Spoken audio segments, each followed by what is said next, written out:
Hi there, my name is Zandra Evans. I'm the founder and CEO of Zandra TV Network, located in Dallas, Texas. I'm here today to talk to you about the importance of your digital footprint, but more importantly, why streaming TV really does matter for you as a small business. So, I'm going to tell you a little bit of a story because when I talk about this, I need you to understand why I believe that you have to leverage streaming technology now. You can't wait.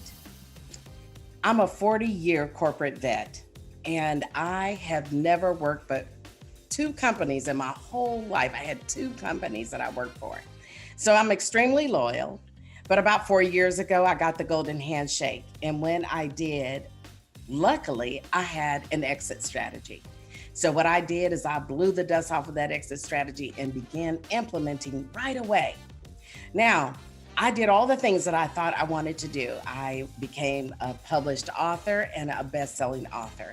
I went through and talk about this, that from there, I ended up getting an invite to Comcast Cable. From Comcast Cable, I got an invite to yet another level of streaming on Chromecast and Apple TV and so on and so on.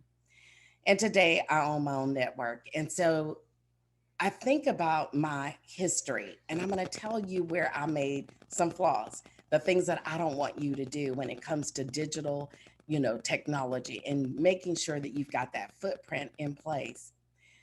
When I first started in business 4.5 years ago, everybody was telling me that I needed to be on Facebook. I needed to be on, every social media platform known to man or woman. And I was just totally convinced that I don't need that. My name is Zandra, and that's enough. I'm enough just being Zandra. But little did I know that I needed social media platforms. So I lost 8 or 9 months in my business when I first started because I revolted. I'm not doing it. I don't have to do it. My kids were saying, get on streaming. You got to get on social media. You got to do this. And so I did. And, needless to say, and I know I'm talking to some people out there right now that maybe feel like I can't do a Facebook Live. How would I do a Facebook Live? And so I'm going to tell you that you can. When I first started, I had to do digital component. What happened? Businesses close, businesses are crippled. They're not able to really move forward like they should. So, moving forward, I want to encourage you that you need to have a digital component to your business. Now, a lot of times we think as small business entrepreneurs, especially, I'm going to market my own business. I'm going to do all of that myself. Listen, in order to be good in this digital society, you're going to need people that are good with a digital footprint to help you digitize your footprint. And what I really mean by that, a lot, we could talk about digital and people go like, what does that mean? That means that people are now using Google more than ever before.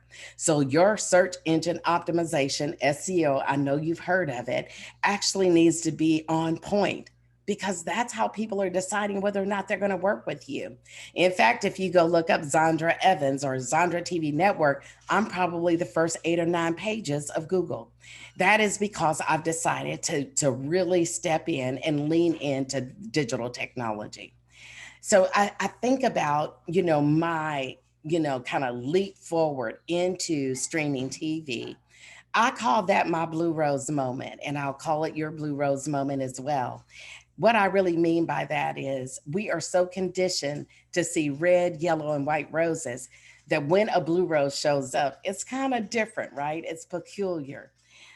Your blue rose moment is when you're willing to step into something that is unconventional, something that is not comfortable, and learn how to be comfortable in uncomfortableness. I've learned to be comfortable in uncomfortableness and really learn how two lanes. The first lane is any small business entrepreneur needs to be interviewed on TV. If you haven't been interviewed on TV, you need to be. But I encourage you to look for places to be interviewed that are on streaming technology. Now, you may say, why? Because people are ingesting information on streaming TV. Come on, you got to get on board. It's the new thing. In fact, it's so new that you need to be an early adapter. you should adopt this. This is something that will be good for you and good for your business. So we focus on small business entrepreneurs one to one. We believe that there's so much power in gaining knowledge about this industry. So we help to educate. We do that, and we do that affordable for small business. So anything that I've talked about, we can do it all. It's a wonderful thing. But here's the other track. What if you decided, I want to be a producer? Guess what? You could be a producer on TV. That's your Blue Rose moment. It might be your Blue Rose moment to be a producer on TV. I don't know. But I can tell you this: we have a TV and media incubator where we can help you understand how to be a producer, how to monetize your content. Small business entrepreneurs, I want you to know we are leaving a ton of money on the table by not entering into streaming technology. And it is the best way to digitize yourself and to really create that digital footprint.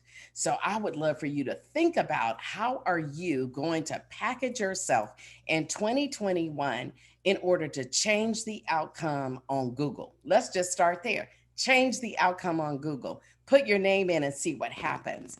I'm gonna give you another tidbit, and most of y'all probably know this. If you haven't bought your name off of GoDaddy, you need to go buy it. Like, run out of here right now. Just go get online. You know how to toggle. Get online and buy your name. Your name is important. And so that's another way to start digitizing, because you can create a landing page or one page business site that actually has your name in it, like ZondraEvans.com, right? So that's another way to be able to digitize. So digital technology is here. It's imperative that you take, you know, really, really take notice on what's happening. Most of y'all have some device in your home. You either have Roku, you have Amazon Fire, you got Apple TV, you have something. Don't you want to be seen on those platforms? This is what this is about. You need to figure out how to really change your landscape and get out there and be heard, be seen, and grow. That's my motto. That if you could be heard and you could be seen, I guarantee you that you'll start growing. The other thing is, international presence is important. And so wherever you decide to start, to lay that digital footprint for yourself, make sure you ask the questions about international visibility, because that's important. The other thing is, and I'll tell you this little tidbit, I call it, get down with OPP. What is OPP? I know y'all remember that old song, down with OPP. Yeah, you know me. Well, guess what? OPP means other people's platforms, and people will get to know you from their platform, because why? It's their audience. You want to leverage their audience so that you can scale and grow. You need other people's audience in order to do that. And by the way, by being on different podcasts, by doing interviews, by doing all of those things, that is going to help you to create that digital footprint. But listen, if you ever be on a podcast, always ask two very critical questions. Are you going to create marketing literature for me to advertise? That's number one. And number two is, how will I get my recording? That recording is golden for you. It's golden. That is your intellectual property and knowledge that you can download in your system and use snippets throughout the year to market and advertise who you are and why you're here and what you do. So I'm excited to be here at the Black CEO Iconic Summit. I'm glad to talk to you about why streaming really does matter, and that your digital footprint absolutely will make a difference in your business. So take heed, and until I see you the next time, I want you to continue to be the absolute best you. Peace.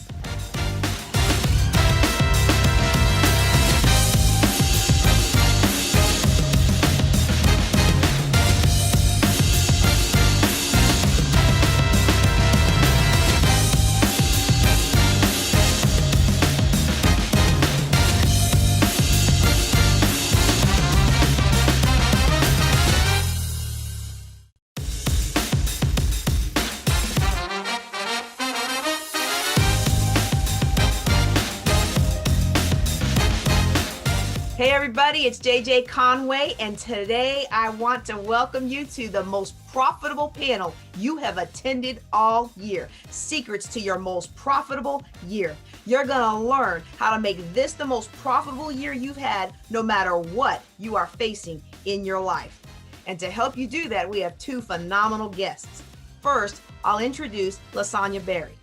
Lasagna Berry is HR thought leader and CEO of McPherson Berry, an industry award-winning firm that provides HR consulting services, leadership development, drive diversity, equity, and inclusion initiatives, and capacity building solutions to grow organizations. Lasagna has been a leader in human resources, an author and speaker that helps businesses and individuals achieve their full potential by increasing sustainability, driving operational excellence, minimizing risks, and building leaders for over 15 years. McPherson Berry made the exclusive HR Industry Leadership 500 Excellence Award for programs specifically for diversity and STEM. Lasagna is noted for developing the next level programs for increasing diverse leaders in the workplace and in business. She serves on various boards, including the National Association of African Americans in Human Resources, Manpower Group Supplier Diversity Advisory Board, the Carolina Virginia's Minority Development Council, and the Advisory Board for Diversity Professionals Magazine. Next, we have Dr. Alana Cook, who is passionately known as Lady Alana, the comeback coach. She helps individuals bounce back from catastrophe. You're gonna go from catastrophe to comeback, y'all. 25 years of experience in healthcare she brings to the table. She specializes in healthcare administration and staffing. She owns a home health staffing and a health and wellness spa. And if that wasn't enough, she is also the multi-talented queen of multiple streams of income as the designer of the Anointed Rags clothing line, y'all. She is the pastor of the Power of Christ ministry alongside her husband, Bishop D.B. Cook. She is a board certified Christian counselor and certified life coach. She's the real deal, y'all. There is so much more to her story, and you are going to be inspired of how she overcame adversity, divorce, and homelessness, and bounced back from all of that to live out her calling, helping you overcome any obstacle that you are facing. This is a power-packed panel, and you are going to get pure gold. Grab your notebooks and let's go. Thank you for joining us, ladies. Please tell us a little bit more about yourselves. Thank you so much, JJ. Again, I'm Lasagna. I'm happy to be here. Key thing that I want to share with everyone is for me is the fact that I'm a first generation business owner. So no, I'm not coming to you with these years and years and passed down businesses. No, I got the bruises on the elbow, but more importantly, I got the successes that'll teach you how to do things and not make the same mistakes that I did so that you could be more profitable. That's right. That's right. That's right. Great. Good evening, JJ. Thank you so much for having me on. I'm Dr. Alana, as you said, but passionately known as Lady Alana, the comeback coach. I have overcome adversity and truly I learned how to do this thing. I might look cute in my heels, but my knees show the scars from being bruised and being knocked down. And I'm so grateful that I have learned how to go from the ashes of life and I have taken that, stepped up from it, and I am now walking in prosperity. And so, what I do is take all of the adversity that I've been through and I teach you how to be creative in taking your mess and turning it into a message and living out and walking out your promise. All right, all right. And that's what so many more of us need to do because we get caught up in the mess and we don't realize there are options and there is a way forward. And I like what Lasagna said earlier about I didn't just inherit something. I Yes. built it. I built it. All right. And so what we want to talk with the first question that I want to ask you guys about today, I want to ask you about what caused you to go into business for yourself. Ooh. You want to go first or you want me to go, Dr. Dr. Lana? Listen, I've always been an entrepreneur. I watched my mom, although she worked for other people, she was a master stylist and she was working, as they called it back in the day, kitchen beautician. And I didn't realize until I started having that fever, working for some top corporations during my first marriage. I've been through three. During my first marriage, I decided that I knew that it was something different about me. So while I was working with corporate America, going to school full time, newly married, there was something extra, some thirst on the inside of me. I was always creative, and so I started doing all of my creative stuff and realized that I can get paid for the other stuff. So it began to birth a business, and I didn't really call it business at that time. I called it getting paid for a hobby. Um, and so I've always been in business since I was, I think, about 13 years old. And so it just became instinctively natural, that I just figure out how to make more money doing what I was doing. All right. Well, I'll say for me, I probably had a little bit more of a non-traditional, traditional route. So I'm from rural South Carolina. So my biggest thing was to leave that area and get me a job that could take me to something else. So I grew up in an area where it was all about hospitality. So either you were cleaning somebody's house or you were serving and cooking them food. And I vowed not to do either of them. So I went to college, got a degree in engineering, got a degree in HR, went to work for the big, the best, the brightest, GE, HR, and then worked for IBM. That was my last stint. But I always knew that I wanted to do something different and build a legacy for my family. Not knowing with time, didn't realize how important this legacy was going to be. So I stepped out of corporate. A matter of fact, they didn't even want me to leave. I had just gotten a leadership award and I decided I was ready to go. And they were like, no, go take a leave of absence. So I took a 3-year leave of absence to go start my business. But they didn't already know I'd already started my business, but I was moonlighting while that last couple of years. But I had the support to really help me do that, because I was still supposed to be taking a leave from IBM, working on my doctorate degree, started working on my business. But in the midst of that, I lost my brother. So we are only 2 children. He didn't have any kids. So I was the only person to take on the family name. And so me wanting that desire to have this business and building a legacy, I did not realize really what God was giving me to start. So this business is also a giving back to my dad to take on the family name as well. So I want to have a place for my kids to work and build upon, but more importantly, have something in the family that will go on for years to come. And you say that, which Absolutely. I And think it's a is, financial, oh, go ahead. Go ahead. I'm sorry, and again, it we didn't hear the words uh, financial health and wealth growing up. That was not common language, and so we were never introduced to that. So when we were building, we didn't know that we were actually building generational wealth. We didn't know the responsibility or shouldering of leaving a legacy.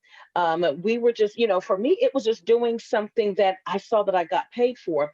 As I began to evolve and get greater revelation of what my hands were anointed to do and the creativity of my mind, I realized that there was a plug for everyone in the family that they could come in and continue to allow this thing to grow. But initially, it was probably more of a selfish reason. I did not, I never said, well, no, I did. I did say I didn't want to work for anybody.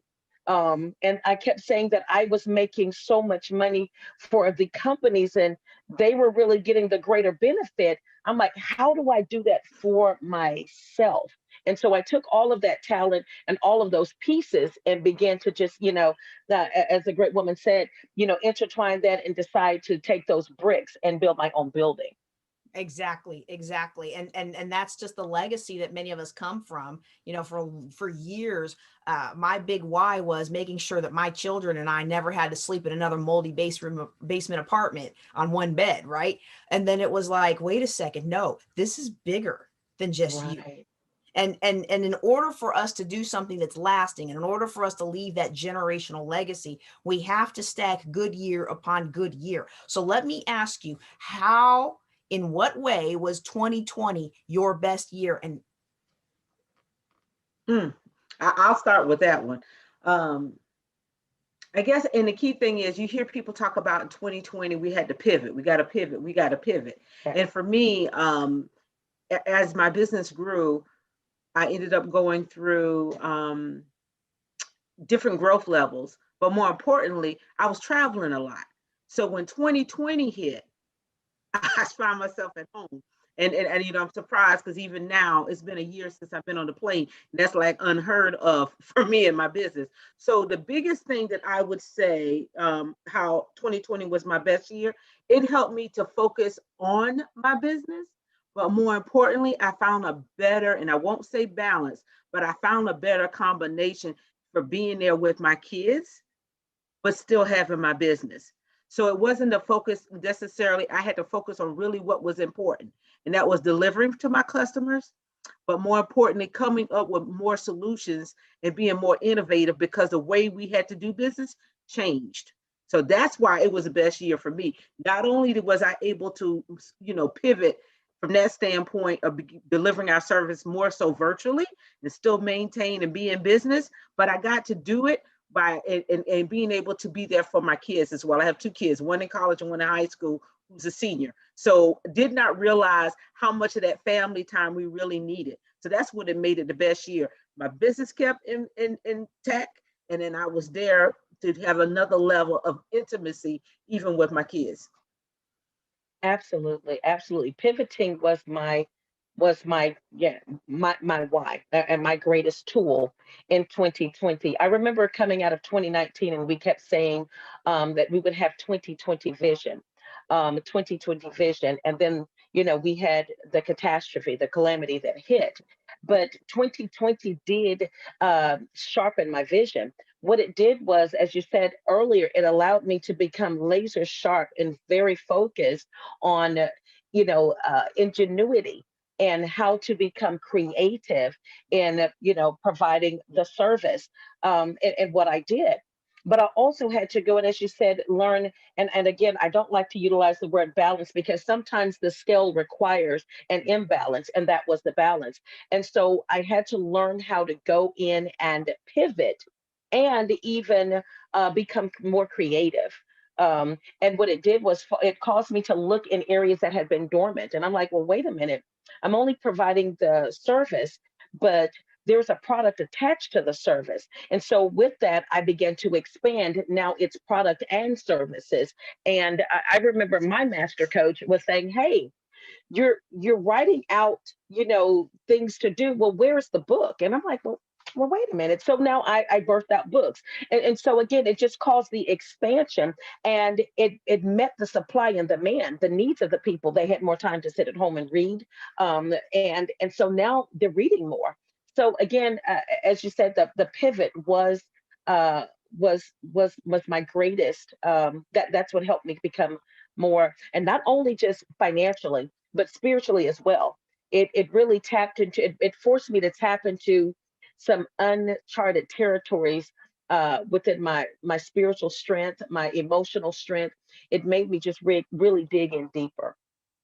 And I want to add one more thing to that. And here's the other thing when she said about pivoting and being innovative, it also helped me to figure out ways to be more profitable because we moved our service to more virtual, which means we cut down the travel costs. I was spending 15, $20,000 in traveling, getting new Yes, clients, going to clients. That was one part of it. So now we offer the HR services to small, medium-sized businesses virtually. So we become an extension of the team. We really start to grow that line of business. And then the other part was I got a chance to focus on not so much the services, to your point, well, and then focus a little bit more on the products. And so with that, look, I'm gonna put a little plug, is my CEO strategy planner. I was able to create and yes, upgrade products that we were using for the clients. So it gave me another a stream of income to look at with the business, not just doing the HR for the corporate side and even small businesses, but what could I do for more B2C and to help more of the business owners? That's the capacity building part of it. So if nothing else, they always say tragedy, pandemics, and things of that nature is when things are born. So that gives you time to kind of get quiet. You said it, Dr. Alana, get quiet and really get more to the core and get in line with your purpose instead of going in many different ways. We had to stop, get settled. And if you're getting settled in your business and you're paying attention, you got time to go back to your notes, hear back from your customers and what they say that they're wanting. And you ain't got nothing now but time on your hand because you can't go anywhere. And that's still an issue. I mean, COVID is still an issue. It's still relevant right now. So let me ask you all this. What's the number one thing you think entrepreneurs should do right now to set the foundation for making this their most profitable year? I'll I hear say a lot of this. strategic thinking. That's what I'm hearing from this It is, discussion. it is strategic thinking and being open to becoming flexible. I know a lot of times when entrepreneurs started out a race, they were, kind of tunnel vision, and I'm going to do this, and I'm going to do this, and then I'll get here. Well, along this journey, and if we've lived life long enough, you understand that there are going to be some detours, and many times people become stagnant because they didn't prepare for with the plan A, the plan B, even all the way to the Z. What will happen if this? Happens, and how can I move around this, this, and I call it a temporary roadblock.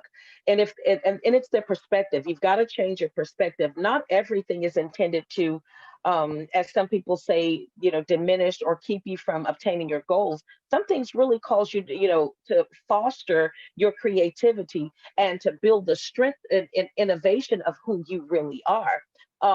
When I think about it, again, being when we were told to go in and shut down the doors, it reminds me of a biblical story when, the woman who said she had just this much left, the widow woman with the few mites. And so she was in her mindset was, this is all that I have, and I'm gonna perish.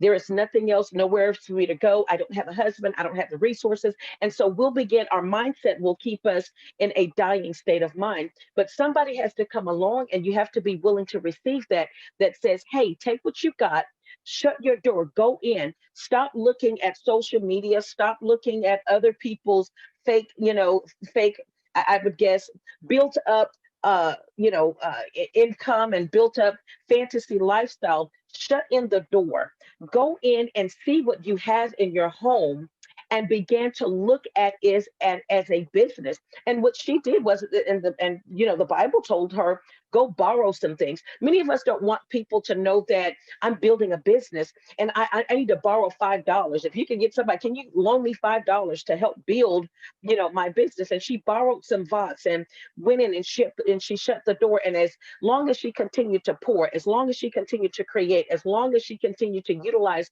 what was in her house, the oil was pouring. She sold them and became an instant millionaire and paid back her loans. And so when we get out of the mindset that there's only one way to do this thing, then we can keep the momentum moving forward with ingenuity and creativity. And then we can we can break ceilings, we can, knock down barriers. And so I would say to them, listen, be open to flexibility and learning, how to utilize that in the moving forward. Right. And I would add to that, I'm going to bring out my engineering hat. I think especially when we look at being small businesses and sometimes startups, is making sure your processes are tight. I think that's very important.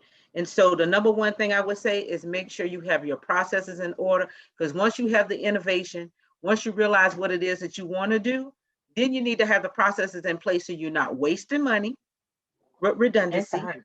Right. Two, you streamlining processes, and better yet, you positioning yourself to better deliver on your processes and your product. So you got to have those processes. So taking the time, writing them out, figuring out what do you need to have happen. Or to your point, Dr. Alana, you said, if this should happen or if there was a mishap, how do you make the necessary adjustments? If you got your standard operating procedures, if you got your processes written down, it's easier for you to make the adjustment rather than doing the fly by night thing. Because after a while, you're gonna show your backside if you don't do things the right way Mhm. and if you don't have processes in place. And you talk about SOPs, and I just wanted to tag, on that, and it'll probably spill over to one of the questions what someone would have told me. but we don't do enough research. We don't do enough research, and having SOPs really are, having that in place really kind of leads you toward having a backup plan or having an emergency plan or having a recovery plan. Most oftentimes, we're not doing the research to do that. And so I do want, we get excited about the startup. And I like to tell us, hey, listen, remember that you're only starting small, but you're on your way to corporate. You've got to remember to think big. You only start small, but remember, you've always got to think big. So format your company, your foundation as though it's a corporation in the making. Mhm. And that's such a powerful principle, because we do get all excited about our new idea and we jump into it. And two things that you all talked about, not only the processes and how do the best people do things, understanding what those best practices are, but also who are we, and what are we about to help drive the business. And so understanding who we are and what we want, that's a foundation, out of how to grow this business. It has to be aligned with our character. And so, it kind of leads to the question, and Dr. Alana, you kind of alluded to it. I think back to the growth that I had over 2020. And for me, it's one of those where, hey, I had to take a step back in the business and really evaluate who I was and what is it that I want to be known for and how I can reach these people. And so when I think back, I think, if entrepreneurs would have told me anything, I wish somebody would have explained to me that before you even go and get your certifications or open up your website, you need to know who you are and what you're about. Because at the end of the day, it's going to drive the decisions. And so I know that for me, that was something I wish I would have known years ago. But hey, better late than never. We're making it happen now. We make it do what it do. But what is the number one thing that you think? What is the number one thing that you think is one piece of advice you wish someone would have told you when you first got into business? I know you say one, but it's kind of coupling to one another. Everything in line with what you said, finding out what you want to be as a business owner. But here's the key thing: fine tune your value proposition. Figure out what Absolutely. it is that you want to offer. Narrow it down. Start off and be an expert in one thing, be a value add for that, know it, really understand it from the customer standpoint, not just what you want to offer. How does it fit into the person that you're trying to sell it to or your customer avatar? And then the second thing is have a place for your money to go. When I say have a place for your money to go, when that money starts coming in, have your plan already in place as to how you're going to expand and put your money back into your business, which I did that. But the way I put it back in, I think I could have done better if I looked at how can I expand and go wide in an industry instead of trying to diversify.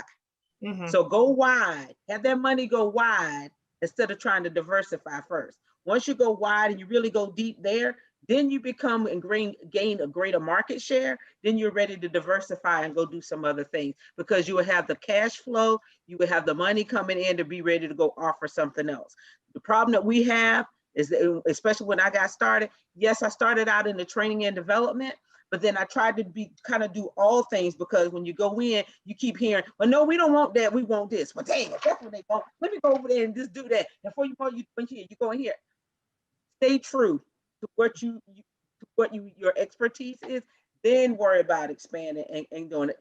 And now I'm to that point where we're doing the different facets of HR rather than trying to do it all one time. Because you can't be everything to everybody. But you got to build that brand and build that reputation by being good at that tunnel focus thing.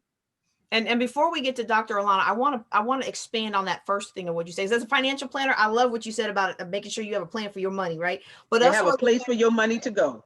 yeah, but also as a financial planner, I discovered that what we want to offer the client isn't always what the client either needs, wants, or is willing to pay for. So can you expand on that a little bit about this concept of value proposition? Yeah. So here's the key thing. Everybody starts a business to some degree because it's something they got an expertise in or something that they love to do. But remember, that's all about you. You got to figure out how is it that you can package it where it will be a value add to your customers. because you ain't selling it to yourself. You're just doing what you love to do. You got to figure out how is it going to benefit someone? How do you need to tweak it? And who is really your key customer who will be benefiting from that? Because otherwise, you're just trying to market to everybody and everybody don't need it. You got to figure the time. And Dr. Alana said this, do the research. Who needs what you are offering? Forget about trying to do all of this for everybody. Focus on those key people who need, or the key customers who need exactly what you are offering. And then after that, it can expand to something else. Y'all, she just made y'all an extra $10,000 this year. If you haven't started your business yet, you take this advice, you will be so much extra profitable. Wait a second. Even if you have already started your business, it is never too late to sit down and say, let me make sure I got my value proposition straight. Yes. You want to go from right. a hobby, you know what the IRS calls a hobby, where you're not actually making any profit, and going to making 6 or 7 figures. You gotta have your value proposition. Dr. Alana, go ahead and expand. And so, I mean, I can't do anything but echo. You know, the very first thing that I wish someone would say, or I would say to a budding entrepreneur, is to first sit down with self and decide. And you have to make a strong decision. Will this be a hobby, or is this a real business? We have to decide. And the IRS wants to know that as well, because we're going to have to make some succinct decisions that will determine which way. First, you want to decide if it's a hobby. Then stay true. And we're saying this again, stay true to who you are. Secondly, thirdly, make sure that you build the legitimate foundation. I have mentored, and then that will be the next thing, to make sure they have a mentor that will make sure that your foundation, your business structure is sound. Oftentimes, we're not building business credit because we don't have the proper foundation. We didn't establish the EIN. We didn't establish, the LLC. We did not build the solid foundation. And without that, anything that you're trying to build on top of it, well, it's going to crumble. It's not going to be as steady as it should be. You won't be able to get the lines of credit that will help you build your business or your brand or your product while you're trying to expand. You won't get the revenue that you'll need to acquire the things that will help your business grow. And then lastly, remember that everybody is not your client or customer. You are a great cup of tea, but you might not be everybody's cup of tea, but know that you're great tea. And so remember that. And so don't get disappointed that you've got a great product, but not everybody bites. My book that's coming out, it's called Balance the Bait. You know, everybody has bait. You've got to know which bait will bite, which people will bite on that bait. So realize, for the budding entrepreneur, you've got to know who your clients are, and your clients will pay your price because they know the value. Right. Mm-hmm. And that really leads into our next question, because I know for me, I've had 17 different businesses till I finally found one that worked, right? One that stuck, that made me money, and people wanted what I wanted to offer. Okay. And so when I think about, the value proposition and understanding who you are, and finding mentors to help you develop a business plan. If I'm somebody today that wants to start off and start my own business, I've been working in corporate, I've been doing whatever, and I feel like, okay, I need to have a legacy that's under my control. How do they pick a business? I mean, how do you know what you want to do? I mean, you could go the JJ Conway route and try 17 different things, but that's probably not the most efficient way to do it. Well, it's key thing. So I can't say you can't leave yourself out of it. Okay, so you got to make sure there's, back to the old saying in economic, supply and demand. Whatever you want to go in business, make sure there's some buyers out there. So which means you got to do the research. You got to find out what's out there, but more importantly, start where your interests are. Because I'm gonna tell you, you're gonna be living, breathing, sleeping, eating this business. So you better like what you're going to be going into, or what you're thinking about going, because it's going to be everywhere. You're going to have to live, breathe it. I mean, in your sleep, you're going to be giving that elevator pitch. You're going to be having your sleeves rolled up and putting the products together, making sure the services are there. So if it's something that you really don't like doing, that ain't the area you need to go into business. So if you know you're not good in finances, even though finances and accountants make a lot of money, you don't go chasing the money. You got to go chase the passion. You got to be passionate about what you're doing, because otherwise you're not going to sell. Because here's the part: people buy from people that they love, they know, they like, they trust. You got to have that believability factor too. So you can't always come selling something that you're not wholeheartedly into. So one, do the research and make sure when you research, it's aligning with something that you are passionate about. Matter of fact, start with that, because the reason why I started my business is because I do believe that I was sent here on earth to develop people and organizations. That's why I started out in learning and development. People hate HR. I love it. I love it. Let me help you get your business together. Let me teach you how to handle these employees. Let me help you with your employee relations. Let me help you be a better executive. I already went through it. I got the IBM award. So when I say that, I'm not bragging. I had to live it first before I could turn back around and help and teach somebody else how to do it. I came from rural South Carolina. My parents weren't managers. They were blue collar workers. And I became a white collar worker. So I had to learn how to go to college, learn what I needed to do, and then found what my passion was. I've always wanted to be a teacher. So now I'm a teacher, but I'm not in high school or college or anything, but I'm teaching people how to work and how to lead. And that's another, when you say learn your passion, a lot of times we don't really know what our passions are. We'll say that we like it. But when with some of my mentees, I've asked them to go back to what you're passionate about.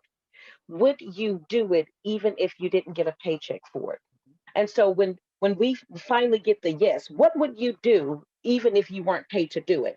And when we began to narrow that down, then we began to pull back the onion layers on, well, what is in this that is, a technique or a skill set that people now will pay for or will seek after you and can trust your area of expertise. And so we began to do basically kind of like an outline and begin to map the picture, the painting of what the business is, or what that field that they can go into. Because a lot of times, they come to me saying, I just want to start a business. Well, you do, and like you said, you have to be passionate, because I need to, and this is one of the other things. Not only will you do it if you didn't get paid, but would you continue to do it even if it was not pleasurable? Because I've got to like even the unpleasant parts of this thing. I'm passionate about it, even when it's unpleasant, even when there was a disruption, in the financial market, even when the patients or the clients are not so pleasant. Will I still be passionate? Am I still passionate about it? And I am. And so I still do. And so when we get to the revelation of that, then we can, we can pinpoint, this is where, my passion lies. But a lot of times you've got to, kind of map it out and get some revelation, because a lot of times they really don't know the difference between just, wanting to start a business and where their area of passion lies. Right. And then so many of us get knocked down by life, or we get the life of us, the passion beat out of us by trying to fit in, or trying to do a job, or trying to be the perfect wife or husband, or father or mother, or anything, that sometimes we don't even know who we are anymore. And we just know we want to change. We want I, things to be better. listen, I had a client who's, they're not, I guess, not a great leader in the church, but they're very um, visible in the church, and wanted to open up a CBD where it's legal. Not here in Texas, but it's legal. And so share the idea. That's another thing I think I would share with entrepreneurs. Be mindful of where you share your ideas, because you'll get some sharpeners, and then you'll get some people that will try to throw dirt and bury. There is a graveyard. So there's a graveyard everywhere that's full of buried ideas, great ideas, businesses and opportunities. So be mindful of where you share your dreams and your passions, because you've got some dream stealers and killers and robbers here. But find a great mentor that will help you sharpen and refocus, to get down to that. But yeah, yeah, but she opened it up, because the church people said that, she would be going to hell for opening up a CBD dispensary, and it's legal. So so now she's doing well. She's doing well. well, I mean, I think of, I didn't, that's not where I thought you were going with that. I just thought about all the times that I tried to share my ideas and people were like, okay, you've had 17 different businesses. Why is this one going to be any different? Right. Like that's where I thought you were going.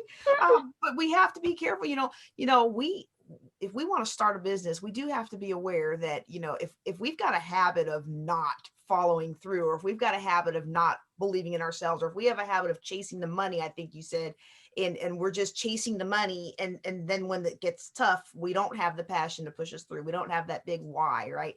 Not only does everyone around us get used to, they're not going to be about nothing, but our own subconscious starts to acclimate to that. And the next time we have this big idea, it's the subconscious goes, oh, wait a second. We've been down this road before. We remember how much time and energy and money she wasted last time she had a good idea. Let's just nip that in the bud and let's just stop her in her tracks. And that's why so many of us have this self-sabotage and stuff like that. But I mean, what you all are giving everybody today is a fantastic blueprint that they can use to either start their business or take their existing business up to the next level. And regardless of the path that we are on today, we have so many different CEOs on this conference today. Regardless, there's going to come times where we feel overwhelmed. When y'all were talking about the business taking over your life, I thought to myself, yeah, it's like that baby that's nursing. You take it to bed, you take it, I remember the days of holding my son, trying to go to the bathroom in the gas station. I mean, that's what the business is like. It's there all the time. So how do you keep from getting overwhelmed when you've got all the demands of running a business and you've got your personal life and you don't even get 5 minutes to yourself? How do you handle that? What gets you through that as an entrepreneur or as a CEO? Oh, I'm sorry. I'm gonna take a deep sigh on that one because I can so relate to everything you said, because when I started the business, my children were younger and I thought that would be a prime time to start a business, kind of like the stay-at-home mom. Let's we already wear multiple hats. I'm gonna call it like it is. Women wear multiple hats. So the key thing is for me, one of them we said already, there's no such thing as balance. Some's gonna get more time than the other. What you need to do is make sure you're rotating that on a regular basis. So one won't feel like it's getting more time than the other, but something's gonna get more time than the other. So there's not gonna be a balance. That's one part of it. The second part will be is having you a trusted group of advisor and support system. For me, for the last, God, we couldn't believe it was 10 years. We call ourselves the Black Pearls. We're all business owners. It's 5 of us. None of us are in the same business. We started out as a mastermind. No, we started out as a prayer call on Friday morning. Wow. That prayer call then evolved into us doing prayer over our businesses, to masterminds for our business, to even being there for each other personally. So we are just like a group of Black women who are business owners who've gone through all the different facets of life. We're all different ages, different businesses, experiencing different things. But every Friday morning, except for the last 2 weeks of the year, for the last 10 years, on Friday mornings, y'all hear me, right? Started at 7 a.m. We're there for each other. And it started out for an hour. Then when COVID happened, we moved it to 8 o'clock. We were like, we got to get up that early. We ain't nobody going in. But we dedicate that time to support one another. Not be there just from a business standpoint, but being there from a personal. So when you can find that trusted group of people that you can share what's going on with your business and really be there for each other and trust one another with what you're sharing, to me, that has been the biggest thing that had helped. Because there are many days that I got up that I wanted to quit. There were days that I got up and said, oh, Lord, did I do the right thing? There are days that, you get up and it's like, well, wait a minute. What do I need to do with this customer?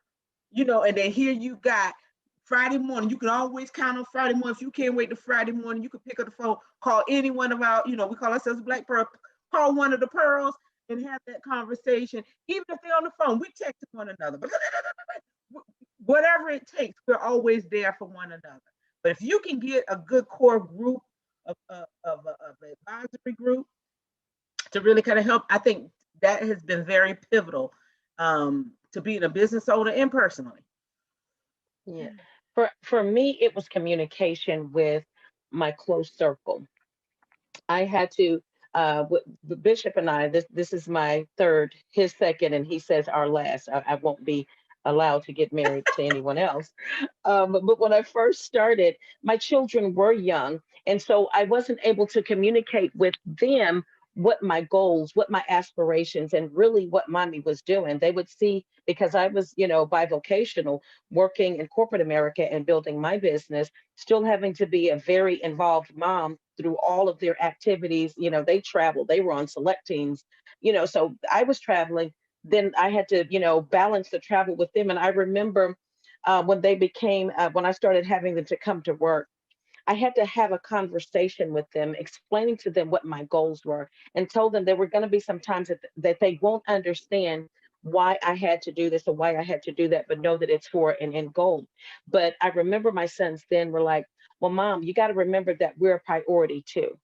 And so that made me understand that I had multiple priorities, and I had to prioritize the priority. And in different seasons of my life, the priorities would then shift, but the communication needed to remain the same so that my family understood what was going on. They were my core group. I've got a core group of girlfriends, my sister circle, my husband, my sisters. And so they knew what I was going through. And although they didn't understand entrepreneurship, they saw my passion.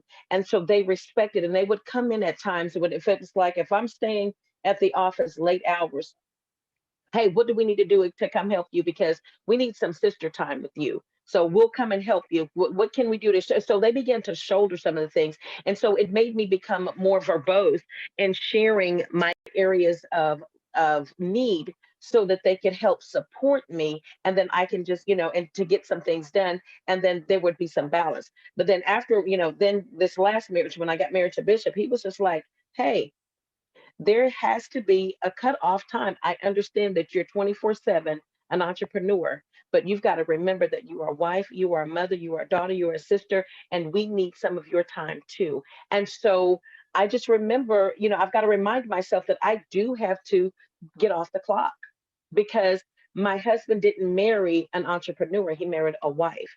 My Hmm. children did not, they didn't ask for an entrepreneur. They asked for a mom. They were gifted to a mom. My sisters knew me as a sister, not as an entrepreneur.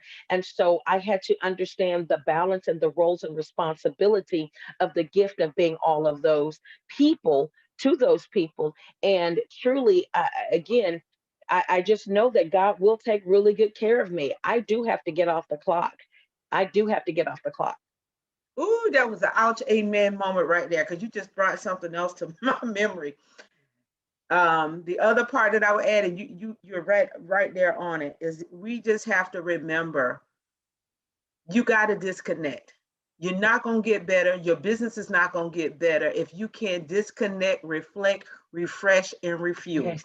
And Yes. that you got to do that sometimes with your family or whatever. You can work, Yes. work, work, work, work, work, but sometimes you're not being productive because you're so much in it. Absolutely. You having to step back to get rejuvenated.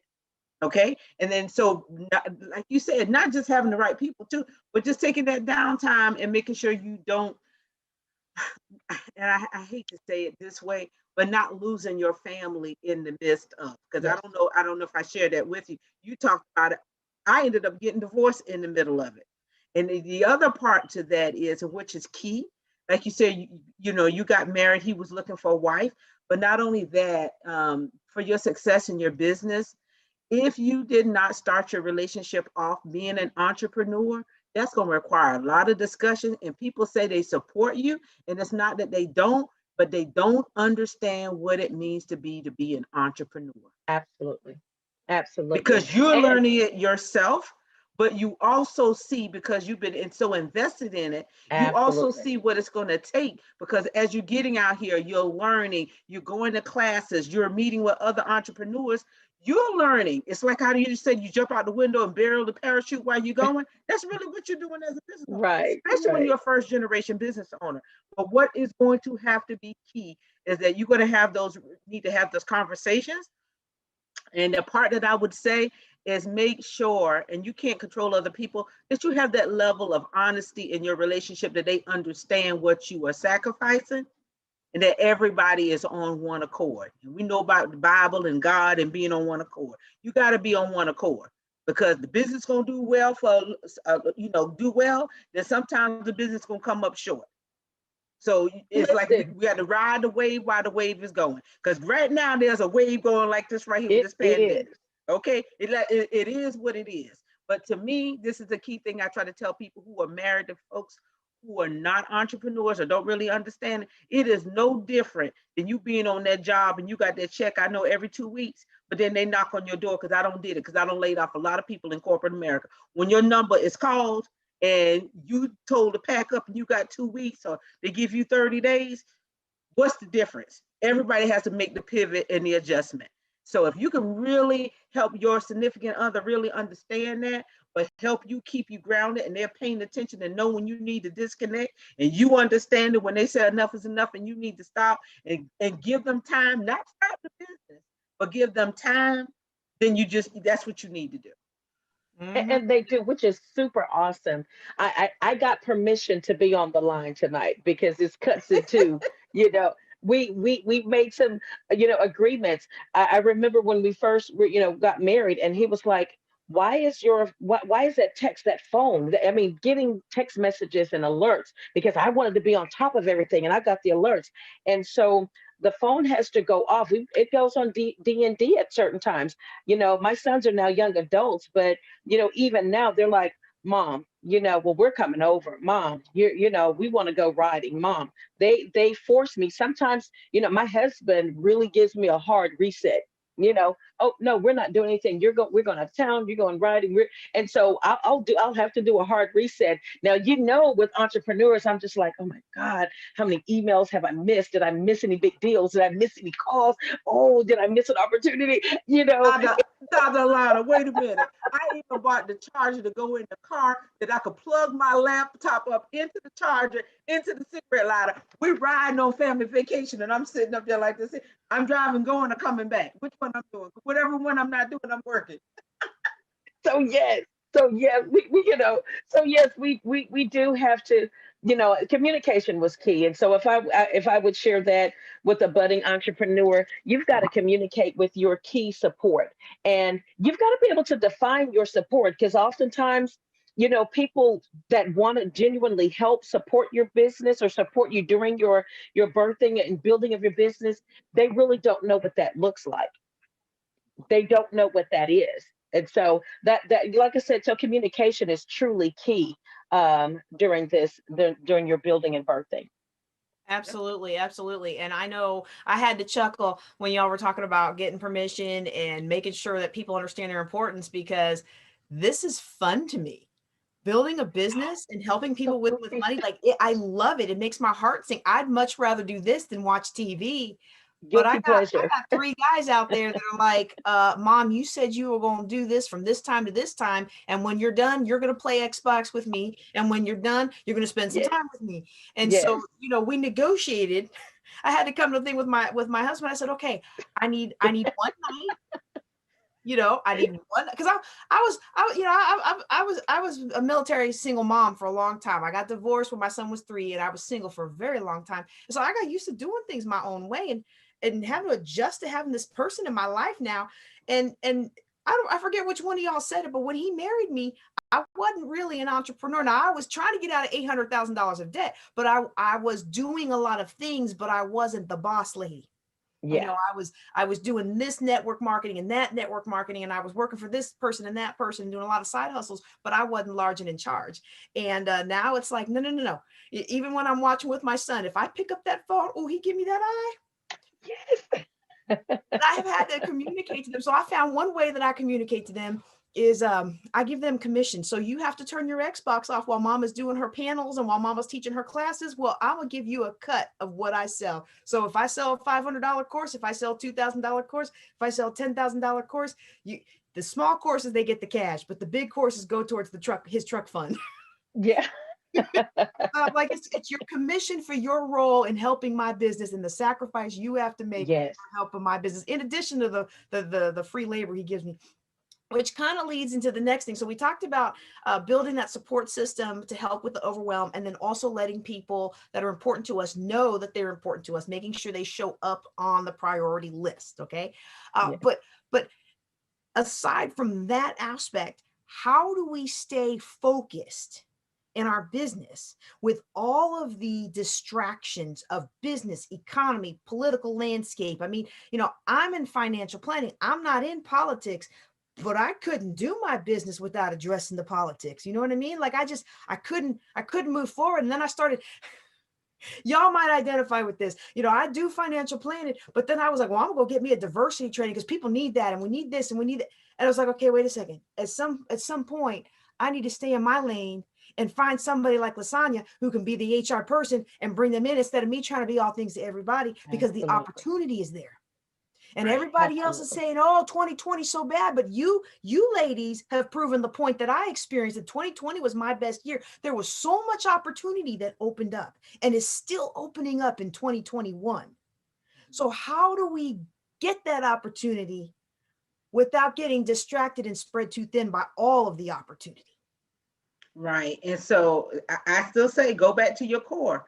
Like for me, I like to say this pandemic has really put HR to the forefront, because right now everybody pulling on HR for everything. Oh, what are we gonna do Mhm. about the pandemic? Oh, we got people working from home. And I'm like, now I don't have to fight. Oh, now we got your ear. Okay.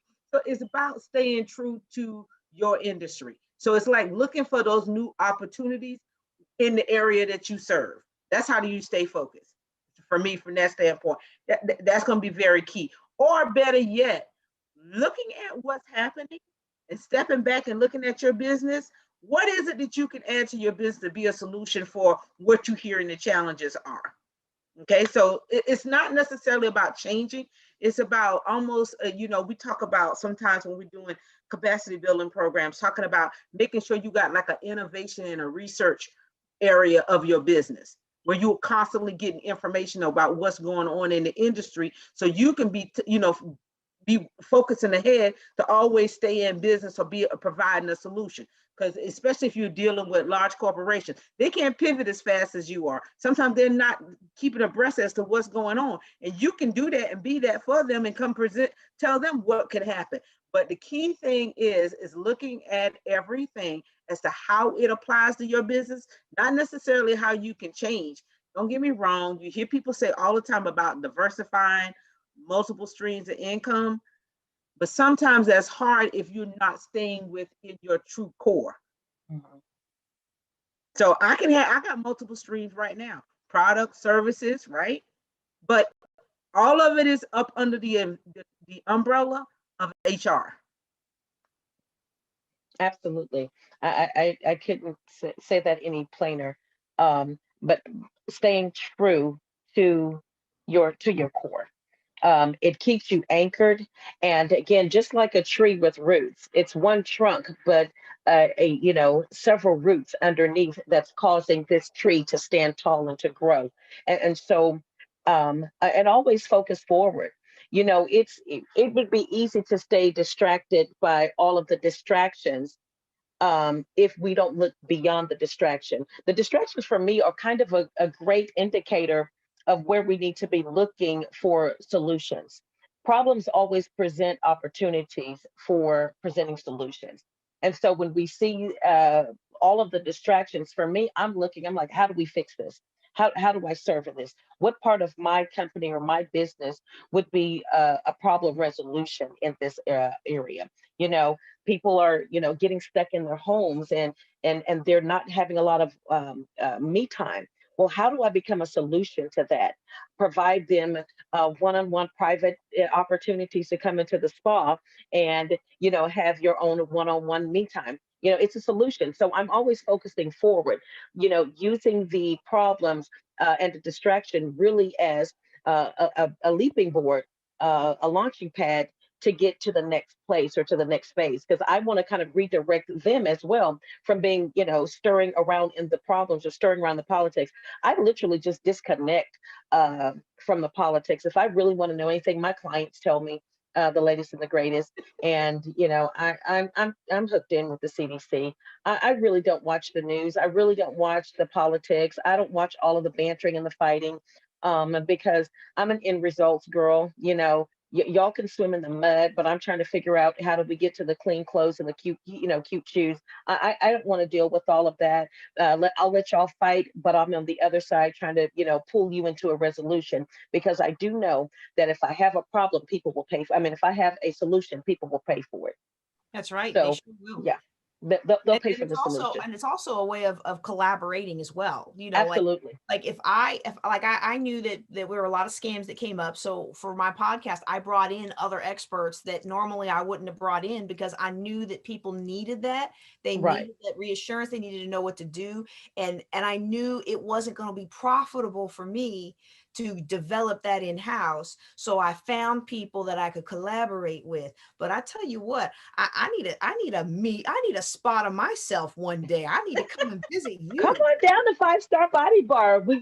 Where again you get 5-star treatment. Yes, absolutely. That's all right. All right. Well, we got one more question before we get our last remarks. And I'm gonna spring this on you for the audience. I did not prep them with this question, but it came up in the discussion. And we've got an all-female panel today, but I know we've got all kinds of CEOs out there. But I'm gonna talk to the parents just for a second. Okay.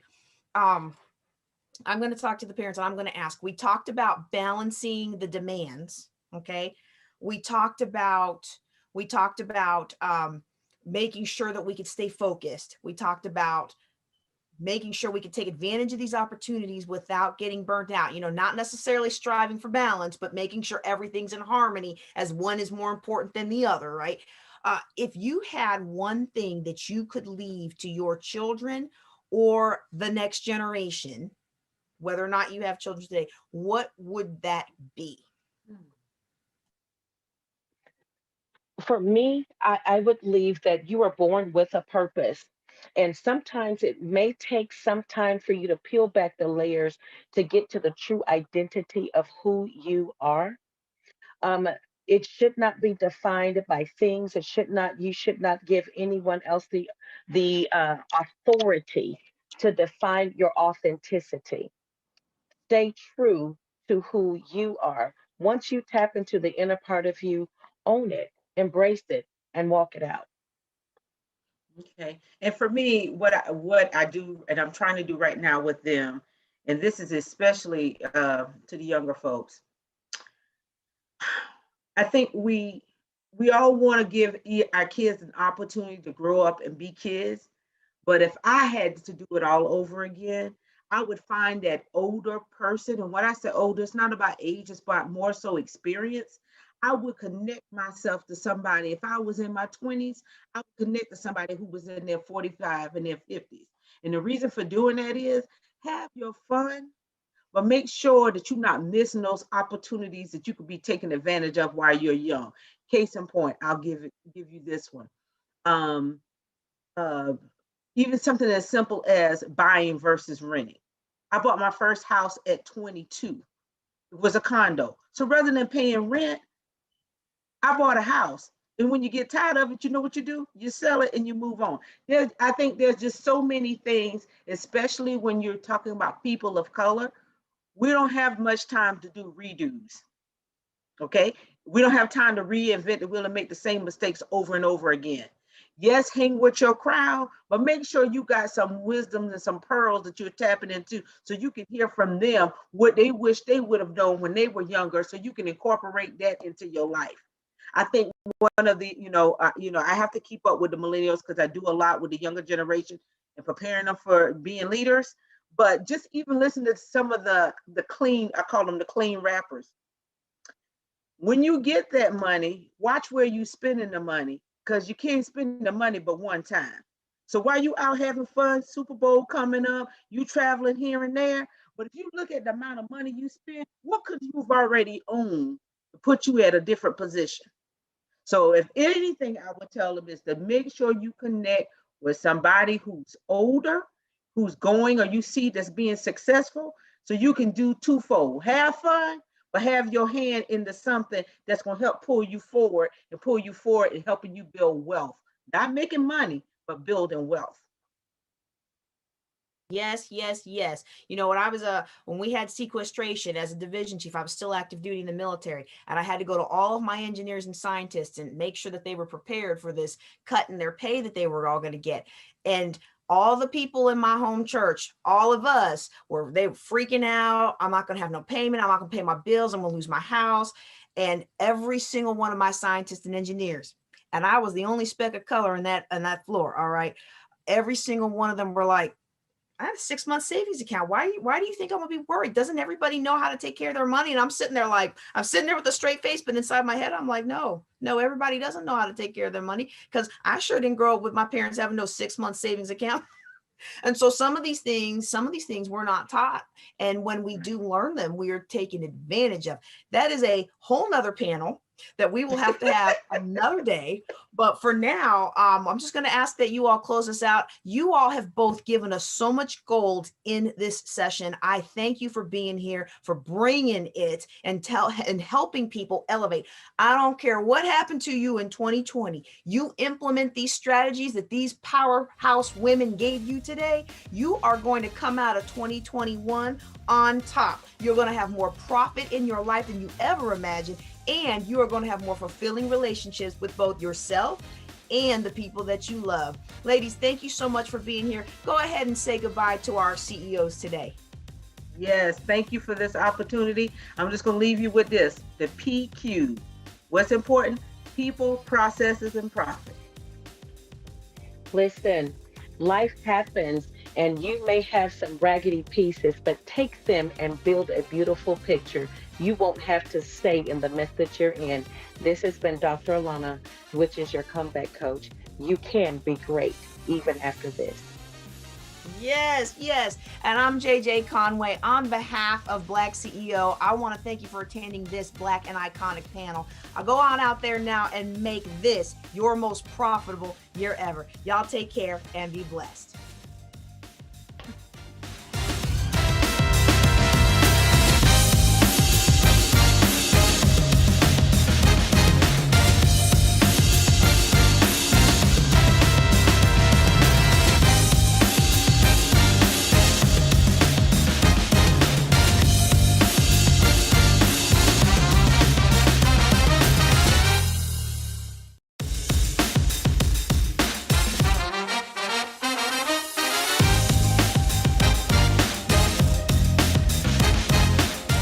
Once again, my friends, this is Robert Antoinette, and you are watching live the Black CEO 2021 National Conference, Black and Iconic. And for those of you who've been hanging out with us from the very beginning, I'm absolutely certain that you have gained valuable information to help you with your business and your brand. But this is what I want you to do while you're watching. Make sure that you share this broadcast out on your page, and make sure that you tell a friend so that they can join on in and connect with the Black CEO family. And speaking of joining the family, I'd like for every person under the sound of my voice to go over to www.joinblackceo.com. Join www.joinblackceo.com. You can connect with a body of entrepreneurs that can help you to grow your business and elevate your brand, and collaborate with like-minded individuals who are in your field of expertise that can help you, that can build you, that can mold you in the way that you need to be for the 2021 new year. New year, new you. And while you're part of the family, here's one other thing that I want you to do. I want you to wear your swag, represent for the Black CEO family. So you got to go over to blackceotshirts.com. That's blackceotshirts.com. So now that you've joined the family, you've got merch and swag to represent. Here's for you, and you. This is a 7-day event. And on day 6, it will be our virtual masterclass. And during that event, there will be some phenomenal thought leaders that you will get an opportunity to interact with live. But the only way that you can do that is if you go and get your virtual seat right now. And the way that you do that is you go over to www.blackceovip.com.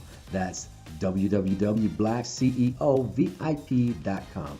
So that's black as in the color, CEO as in the boss, and VIP is you. www.blackceovip.com. Now, to do this, I want you to make sure that you invest in your business, invest in your brand, but more importantly, invest in you.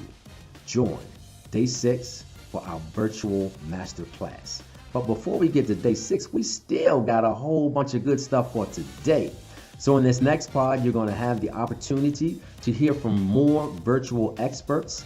One of my favorite folks that'll be coming up is Vanessa Collins. And in addition to Vanessa, my super friend from the DMV, Justin Morgan, will be one of the speakers whom you will hear in the upcoming pod. So make sure that you're connected, blast this thing out, share it out, heart it up, and make sure that you comment in the feed so that you are interactively connecting and being a part of this once-in-a-lifetime experience known as Black and Iconic. Watch this.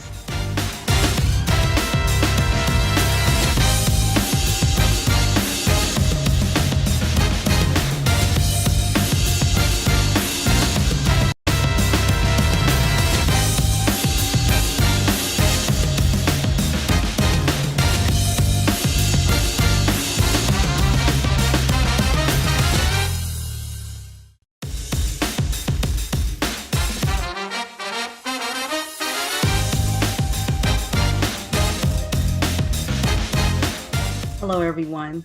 My name is Sharon Devonish-Lee. I'm a publicity strategist, public relations consultant, and I'm also the owner of my own PR agency. And I'm here to talk to you about good PR can make you and bad PR can break you. When I was chosen to be a keynote speaker for the Black CEO Iconic Conference, I was very humble and excited. But I also was told that my message had to be disruptive. And I thought to myself, well, I'm a speaker. I know that I have to bring some type of strong impact to my audience, but I was never told to be disruptive. So I had to think about that for a minute. And then I thought, well, what better way to be disruptive within PR is not have PR at all, not have exposure at all. If that's not disruptive, I don't know what. So what I want to do is first say congratulations, and I'm excited that each and every one of you are here today. And I know all of you are either a CEO or you're looking to be a CEO of your own business, an entrepreneur, which means you are making your own decisions about your business. You are creating the destiny for your brand. So what I want to do is I really want to focus on those who are aspiring to be a CEO, or you are a CEO and you have not used media at all, or you have used it and you did nothing with it. I want to talk to you. I want you to go through an exercise with me and everyone else, but I really want to talk to those who has not maximized media at all and go through this exercise with me. So I want you to close your eyes. I want you to imagine yourself in a studio.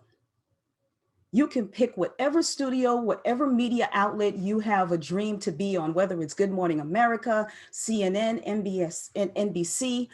Just think of what studio you would love to be in to get an interview. Now you have the lights, you have the cameras on you. The host is going over their notes to interview you. I mean, it's an adrenaline. You're excited and nervous at the same time. I want you to feel this. I want you to vision this.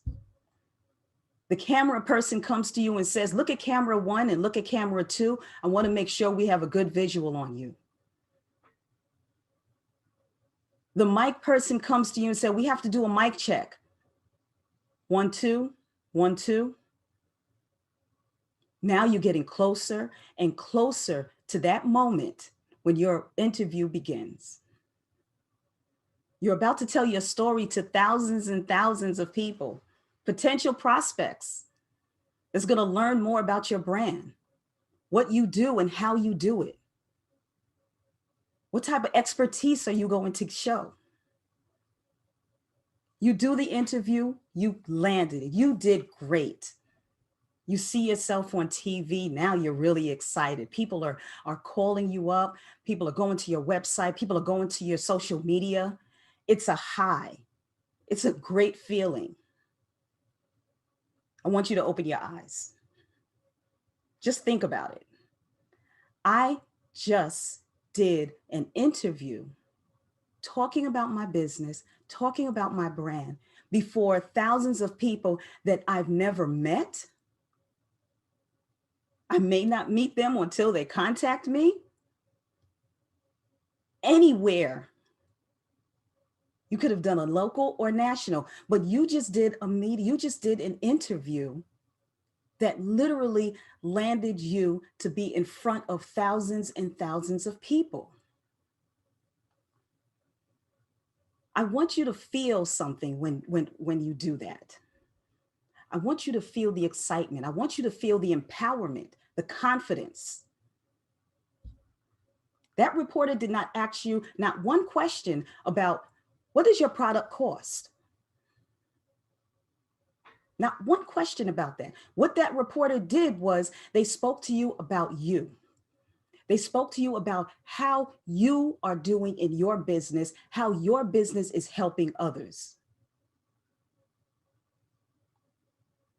Doing that type of interview brings the credibility up tremendously for your brand.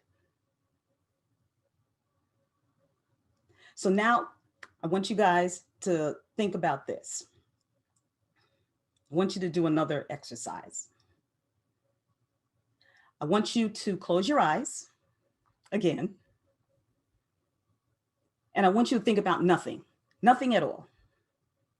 I don't want you to think about what did you eat in the breakfast, what did you have for dinner last night? What are you going to have for breakfast in the morning? I don't want you to think about anything. Just close your eyes and just see the darkness. That's all I want you to see, just darkness, nothing, no movement, silence. It's nothing. Now open your eyes. That is your business without a PR campaign. It's darkness. It's nothing. People don't know you. People don't know what you're doing. People don't know how you are saving lives or how you're changing lives with your brand or your services. People need to know what you do. People need to know who you are, why you're doing this. It's something where it's a feeling when I talk to clients, when they come to me and say, Sharon, I've done media. I said, okay, what type of media have you done? I paid for an ad. I did an advertisement. Ladies and gentlemen, an advertisement and a commercial is not public relations. You cannot tell your story. You cannot give the full in-depth about your business, about your brand in a flyer or in a paid advertisement. So I want you to really understand the difference between the two. I did those exercises because I want you to have that feeling of promoting your brand. So I thank everybody for participating in it. I know some people are like, why am I closing my eyes? I don't want to close my eyes. I want to see what's going on. But I want you, when you close your eyes, you start really doing a deep thought, a deep thought about your business, about your brand. And when you think of, when I tell you not to think of anything, that's what's happening to your brand. You're not getting the word out. You're not telling the story. Now, I know some people are saying, well, isn't that marketing? I have a marketing plan. At least some of you do. I'm making money. Well, at least some of you are. Marketing is not public relations. Marketing is paid techniques that you use to drive sales to your brand. You're paying for advertisements, you're paying for promotions. When you're doing a PR campaign, you are persuading the audience, you're storytelling. You're persuading the audience through unpaid, earned techniques to believe in you as a brand, to believe in your story, to believe in your confidence. When I reach out to media outlets, I have to create the story for them. I have to create a pitch, a message for them to buy into it, to say, I want to do that interview on that person. That's excellent. Yes, when can we schedule this interview? I did not pay for anything.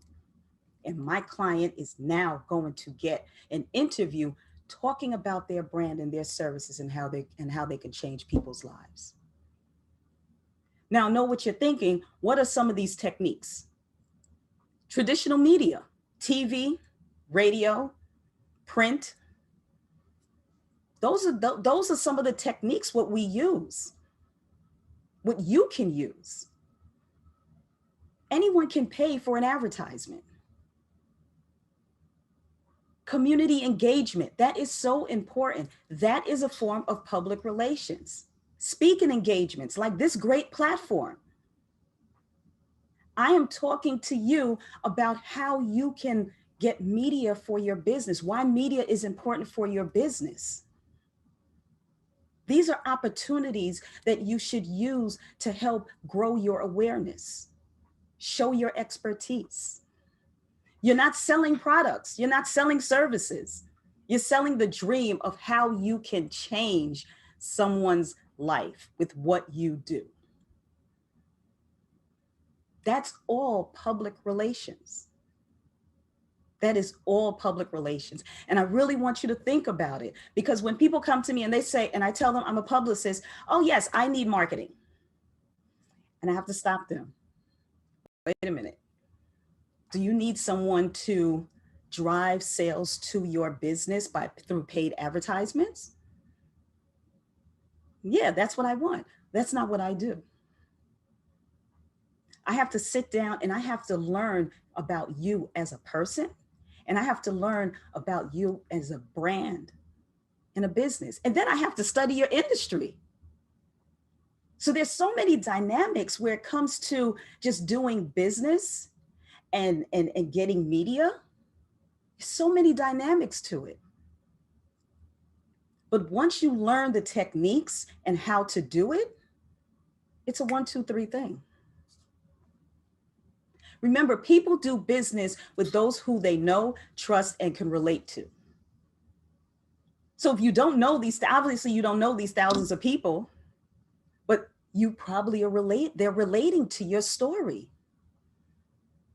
They are relating to the point where they're like, oh my God, that's how I felt. And this person went into this business and now I need their services. Let me break it down a little bit more for you. Public relations does multiple things for your brand. It builds your credibility within your industry. You could be doing the same thing that someone else does, but different. So your credibility now is here when the industry is here. And that's happened. You are now building a brand awareness. You didn't have it before. If you're doing paid advertisements and flyers and these commercials, it's not the brand, it's the business.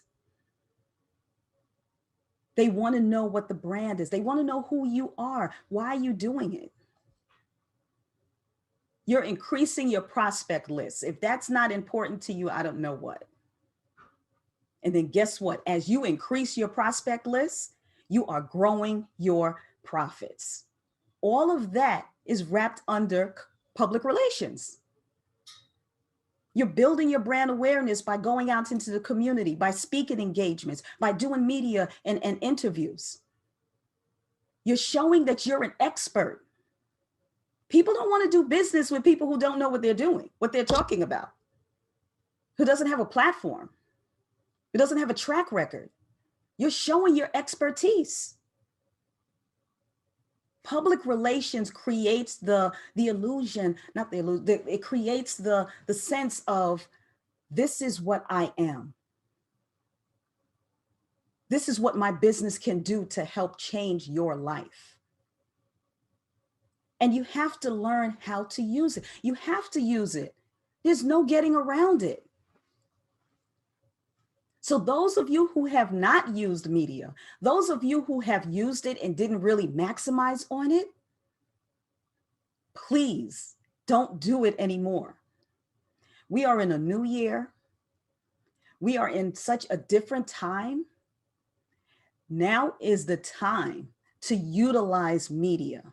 And I'm going to talk to you about how it should be for you to be newsworthy. So when you think of PR, don't just think of driving sales to your business, which again, don't get me wrong. We are in business to make money. I get it. I'm the same way. I'm in business to make money. But you should also want to show how you and why you are making an impact on touching lives, why you are making an impact in changing the trajectory of people's lives, people's livelihood. You want to control the narrative of your brand. And honestly, you can only do that through storytelling, which is another word for public relations. So before I close out, I just want to give you guys 4 major tips in how to be newsworthy.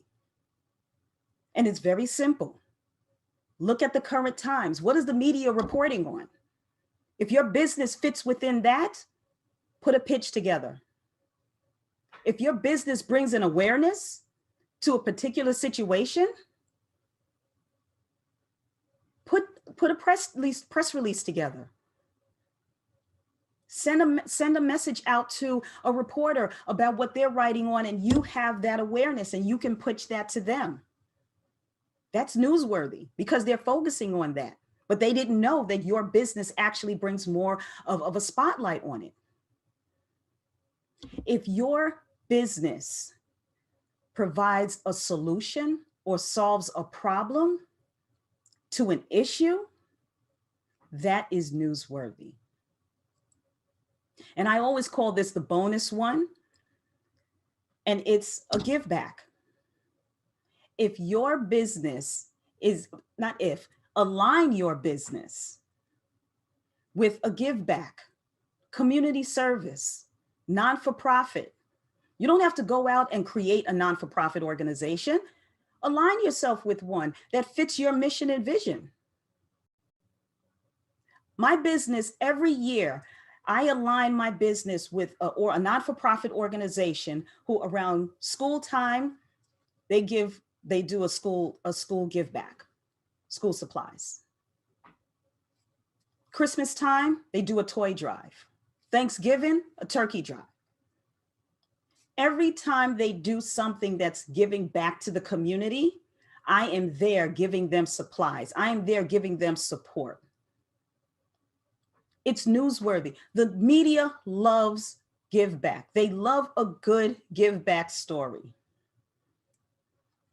So think about those 4 tips as you're putting your business together and you're putting your PR campaign together, because that's important. If you are not fitting that newsworthy category, all of this is just in vain. So that thought that you did in the beginning, when you thought about being in that studio, when you thought about sitting there with that host and going through the cameras and the lights and action and everything, that's because you were newsworthy to them and they're picking you up. They want to hear your story. So in closing, I want you to understand that public relations can dictate how your brand looks. in the public's eye. And unfortunately, you cannot get that in a promotion or paid ad. A good public relations campaign is used to protect, enhance, and build your reputation through earned media. It can literally put you on the map and make you shine. However, bad public relations, a bad media interview can break you and give you such a bad name or no name at all. Either way, you don't want it. So I'm offering you, each and every one of you, an opportunity for some guidance and to work with me to get positive media coverage, or even just to learn how do you look to the media's eye. So I'm offering each and every one of you a 1-hour free PR consultation, one-on-one with me, to do a business assessment and PR recommendation on your brand, getting exposure for your business. All you have to do simply is just go to my website, www.netstruckpr, that's netstrucpr.com. Go to the Talk With Me, schedule an appointment, it'll jump right on my calendar, and we have that time. I hope to see each and every one of you also at my workshop that I will be giving on getting media for your brand. Thank you so much, and I'll see you again.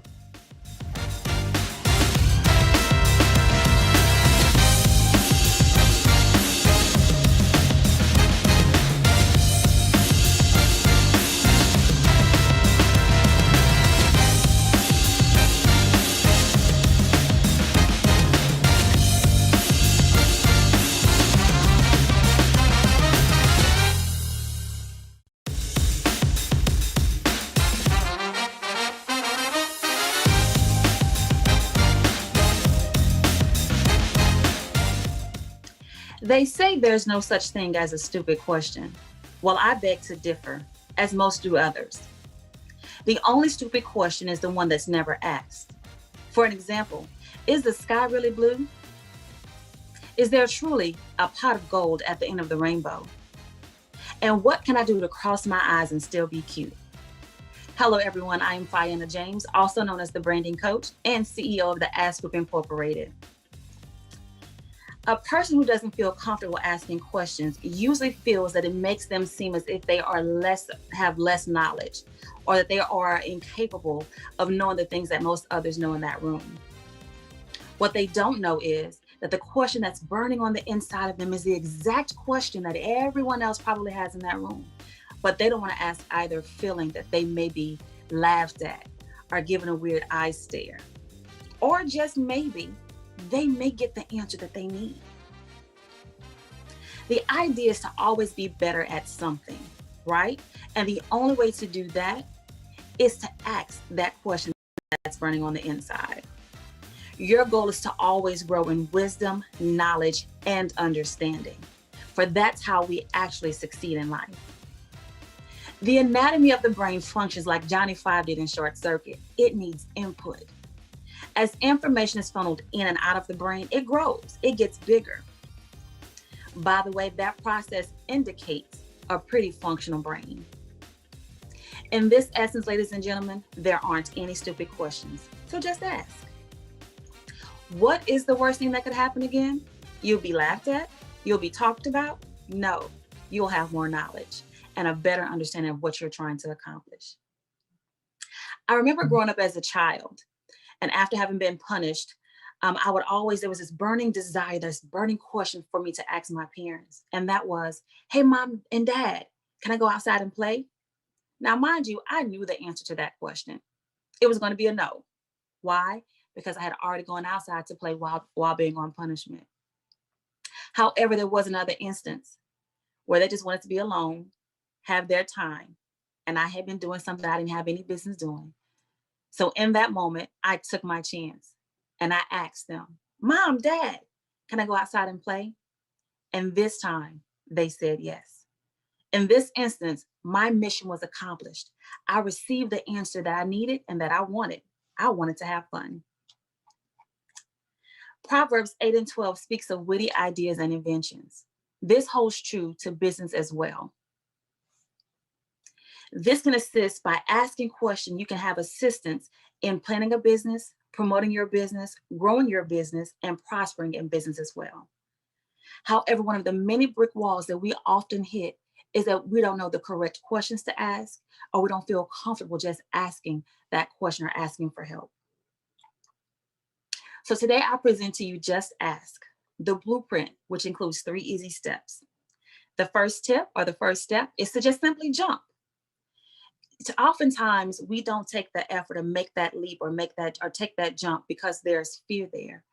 I recall when I wanted to start my very first business, I was in college, and there was a sense of fear. What if I fail?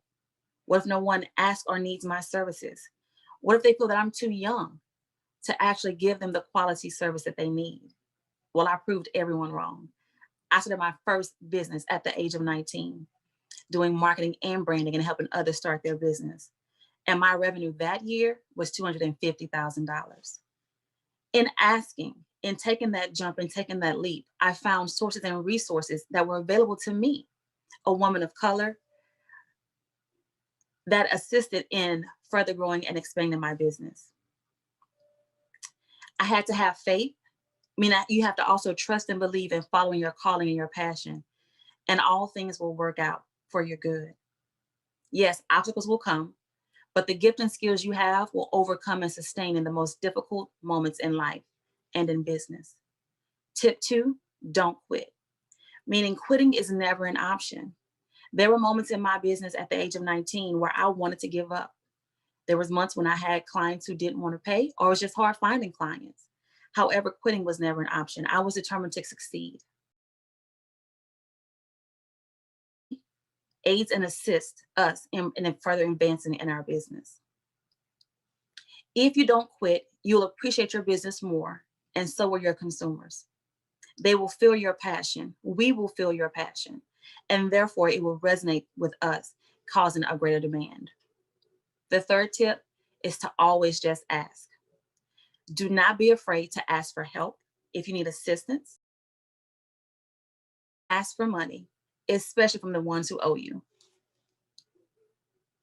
65% of Americans desire to own a business, but have no clue where to begin. What should their legal structure look like? Should it be a sole proprietorship, a partnership, or corporation, or LLC? Social media, the actual most positive or best way to promote and build my brand? Or do I have the gift of the gab to sell my services and my products? Asking brings knowledge in, and it's a scientific fact that the brain grows. But you knew that already, right? As a matter of fact, the NAIS, which is the National Association of Independent Schools, stated cortex of the brain are billions of tiny nerve cells called neurons. The nerve cells have branches connecting them to other cells in a complicated network. Communication between these brain cells is what allows us to think and solve problems. When we learn new things, these tiny connections in the brain actually multiply and get stronger. The more you challenge your mind,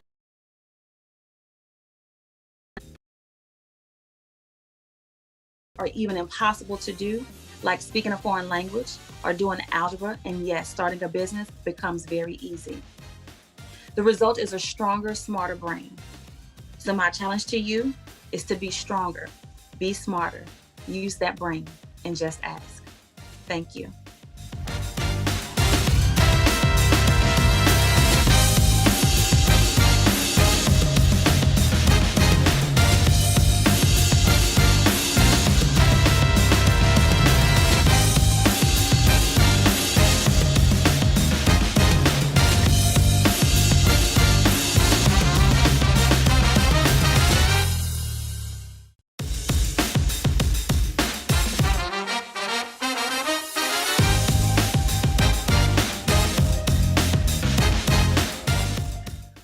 Most authors are thoughtful, caring. However, when it comes to business, they are a disaster waiting to happen. They only promote their product, their book, when it's first released. Then they give away tons of product, their books, for free without any regard to the well being of the person that they have a business. They call back in the day, and I'm dating myself here, a bald headed stepchild. But it's not their fault. They don't know any better. Many authors do not have other successful authors in their families. They are what I like to call first generational. They didn't grow up like the children of Jim Rohn or Zig Ziglar, who utilizing intellectual property. We, and when I first published my book in 2009, I definitely fell into this category. Had no idea, have no idea sometimes, the power of our message. Yes, I knew it could be life changing. And yes, I knew I could impact the world. But what I didn't know was how to make that impact happen.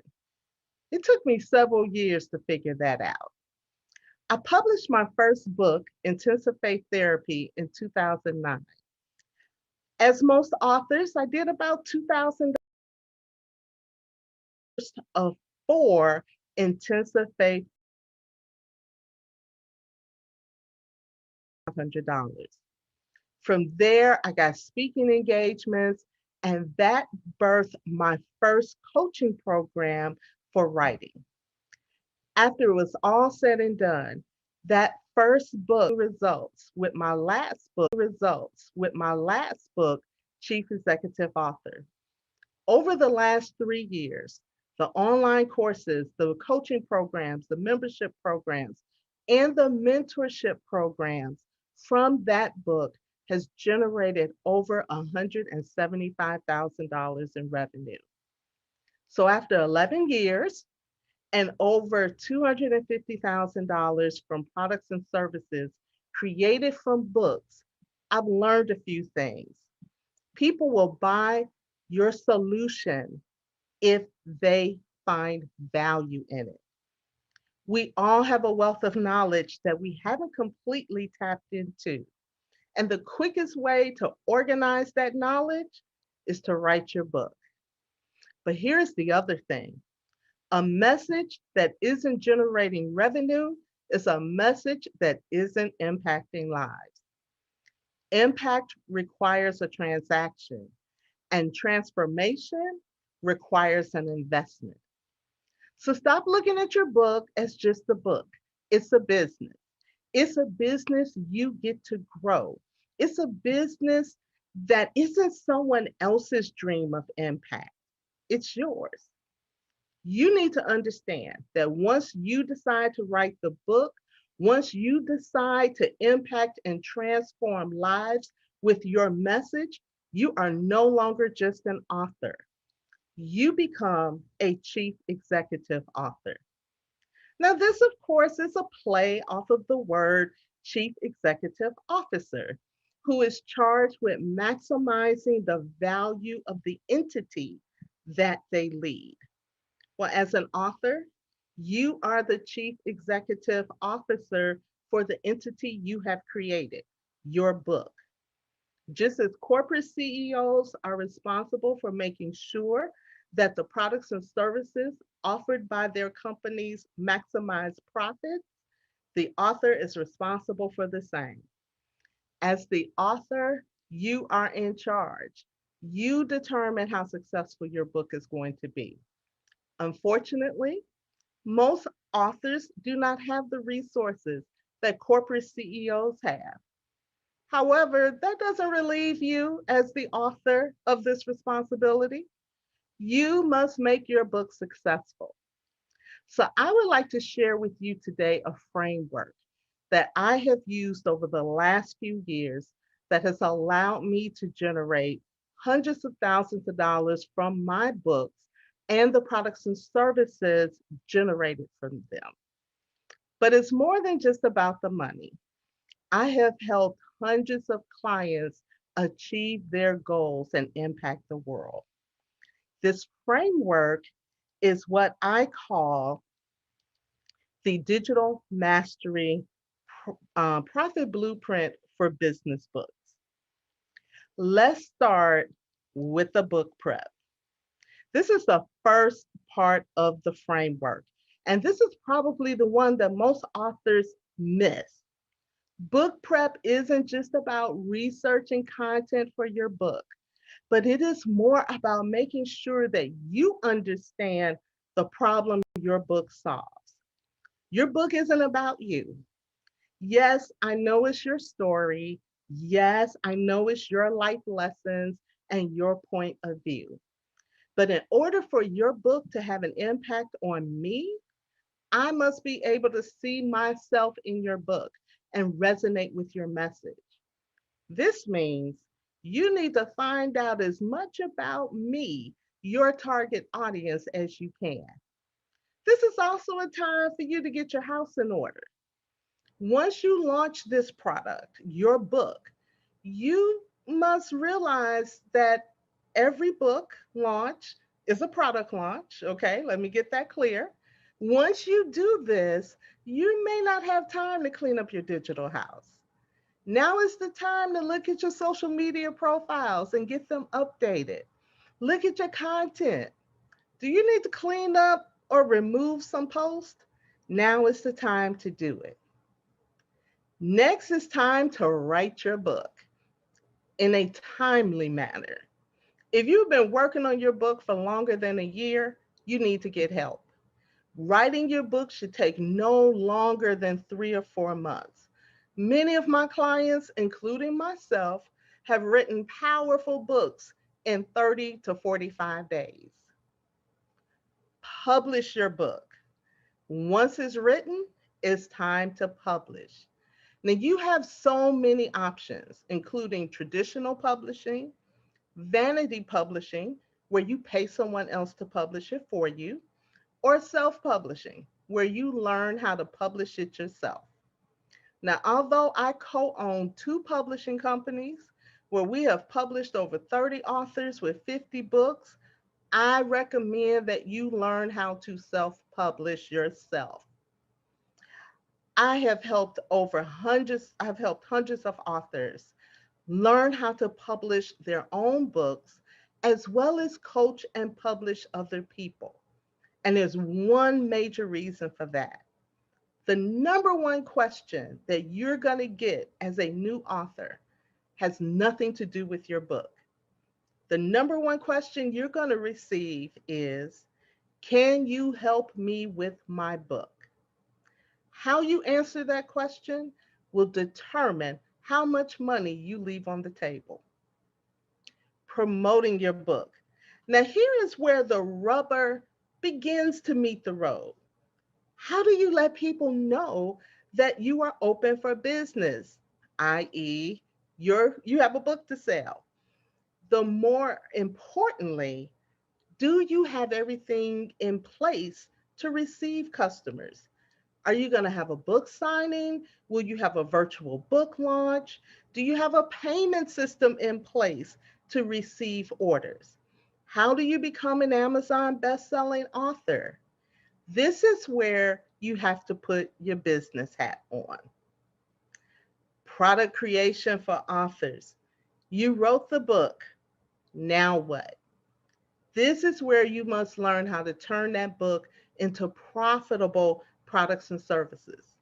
This includes your online courses, your coaching programs, your workshops, your workbooks, and even high ticketed implementation programs. Now, I mentioned being an Amazon best-selling author earlier, but let me dispel a myth. Being an Amazon best-selling author means absolutely nothing when it comes to having a successful, life-changing book. You can have 20 people buy your book, your 99-cent Kindle book, at 10 o'clock at night, bestseller rank.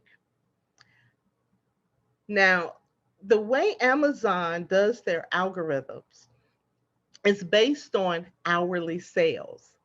So if you sell more books in a given hour than the people above you on the list, then you move above the list.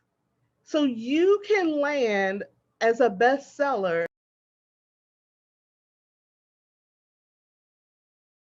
You don't despise any revenue. You can probably agree with me that the $10 in royalties that you're going to get from $20 in sales is not going to be very impactful.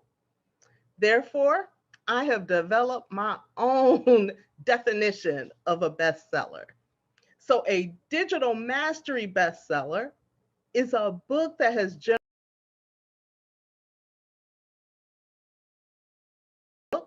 and the products and services generated from it. Now, while $10,000 isn't a ton of money, I'm sure that we can agree as well that you could do a couple of things with an extra $10,000 in your account.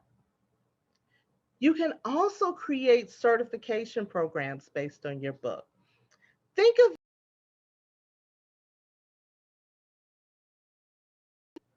can you teach someone else how to impact the world with your message? That's the key to high powered impact. And then finally, digital mastery for authors. I know all of this sounds great and it sounds amazing. And you're probably saying, wow, Vanessa, that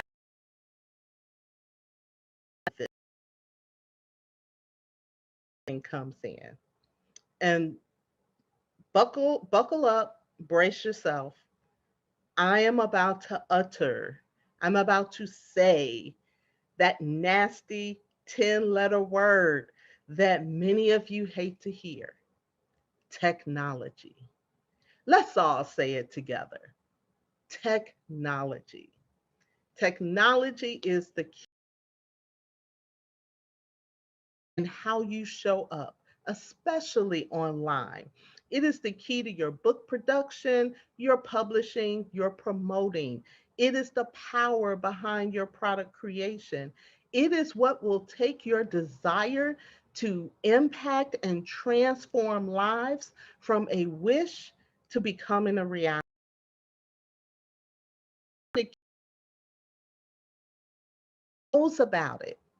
That is why technology is so important.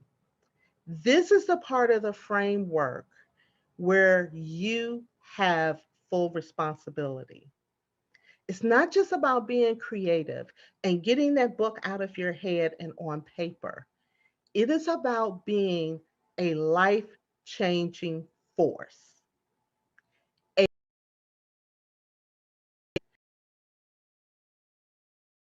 With the problem that your book solves, the business problem, the relationship problem, the health problem, whatever the problem. I have the problem and you have the answer. So, what do I mean by being a force? You show up on my timeline because you've mastered paid traffic. You pull me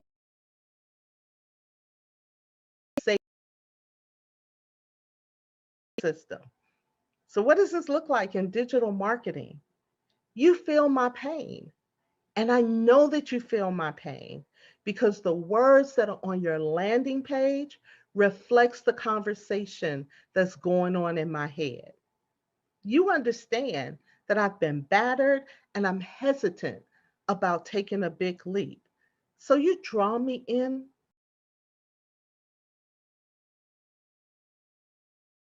and you provide an answer for me that gives me a quick win and it builds my confidence. But you don't abandon me. You don't just leave me there. You continue to cultivate the relationship with your email marketing, your live streams, and your webinars. And when the time is right, You provide an choice, an irresistible offer. And when I take that offer, you deliver above and beyond what I expect. And my life is changed forever. But even if I don't take that offer right away, you wait for me. You remain constant. You continue to show up because I see you growing. And when I'm finally ready, whether it's a month from now or 3 years from now, you're there to finally show me the way, and my life is changed forever. This is what being a successful chief executive author is all about.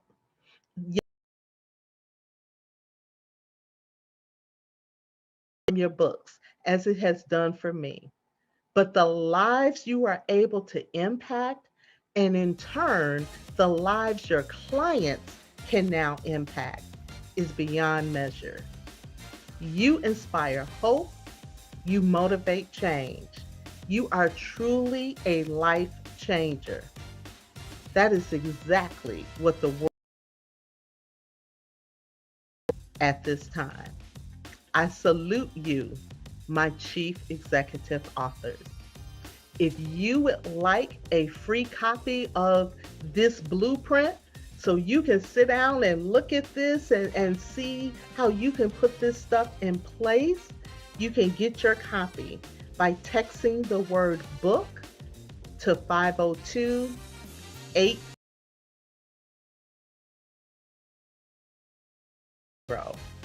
That's the word book to 502 822 4560.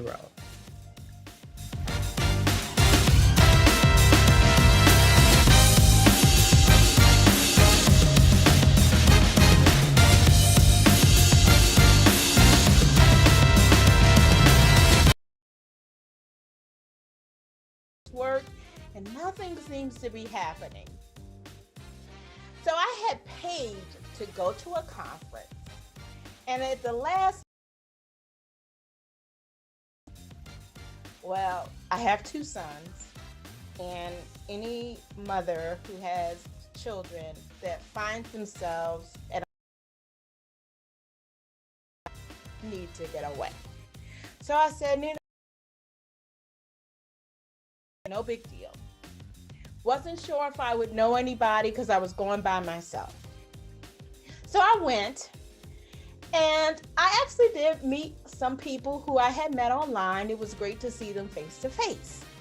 And as I sat in the conference, like everybody else, I picked up the program, their titles and their subjects that they would be talking about and their bio. And I said to myself, how do these people get to be on the program? How do I get to be on the program? I know stuff. They know stuff. I know stuff. So how do I get to be on the program? It really just kind of frustrated me even more. So that night, there was a special session, a pajama Q&A, where everybody could come and relax clothes, appropriate pajamas, and literally seeing them up there and listening to their answers to questions, that's how I felt. Like we were sitting at the feet of wise counsel. So one of the things I learned when I was in corporate America, well, I still am, was that if you're in a room, ask a question. Otherwise, you may as well not have been there. So right in the center of the room was a microphone that you could walk up to ask your question. So like other people, I wasn't sure what my question was going to be, but I had a question. So here I go, walking up to the mic. Hello, I'm Nina Abdul-Wakil. I'm a LinkedIn coach, and I heard a voice say, "You're a what?" I said, I'm a LinkedIn coach. And then I heard the voice say, I didn't know that. How come I didn't know that? Now, this voice wasn't just any voice. It was the voice of the conference host and master coach. And I had been in her community for a couple of years. And she's asking me why she did not know that I was a LinkedIn coach. And I, stumbled over an answer. And she says, if I had known I needed someone to speak on LinkedIn, you could have been on this stage. Talk about a pivotal moment. I was like, oh my God. So I don't even remember what my question was. I don't remember what else I said. All I remember was making my way back to my seat thinking, how did I miss this? What was I missing? When I left that conference, the only thing I was determined to do was make sure that she knew that I was a LinkedIn coach and as many other people knew as well. So that next year, I purposed to amplify my brand voice, my brand presence, my brand authority.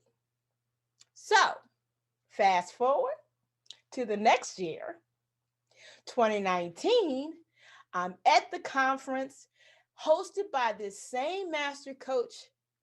I'm sitting in the seat. I'm looking at the program. But what do I see? Yes, a picture of me and my name and my bio in the program. I'm sure you can imagine how good that felt. And so I'm going to ask you, wouldn't you love to feel that way? Knowing that you're on the program, you have space on the stage, but have you done the work to make your brand known? So I'm going to share with you some of the things I discovered about brand authority. So I want to share a couple of slides with you.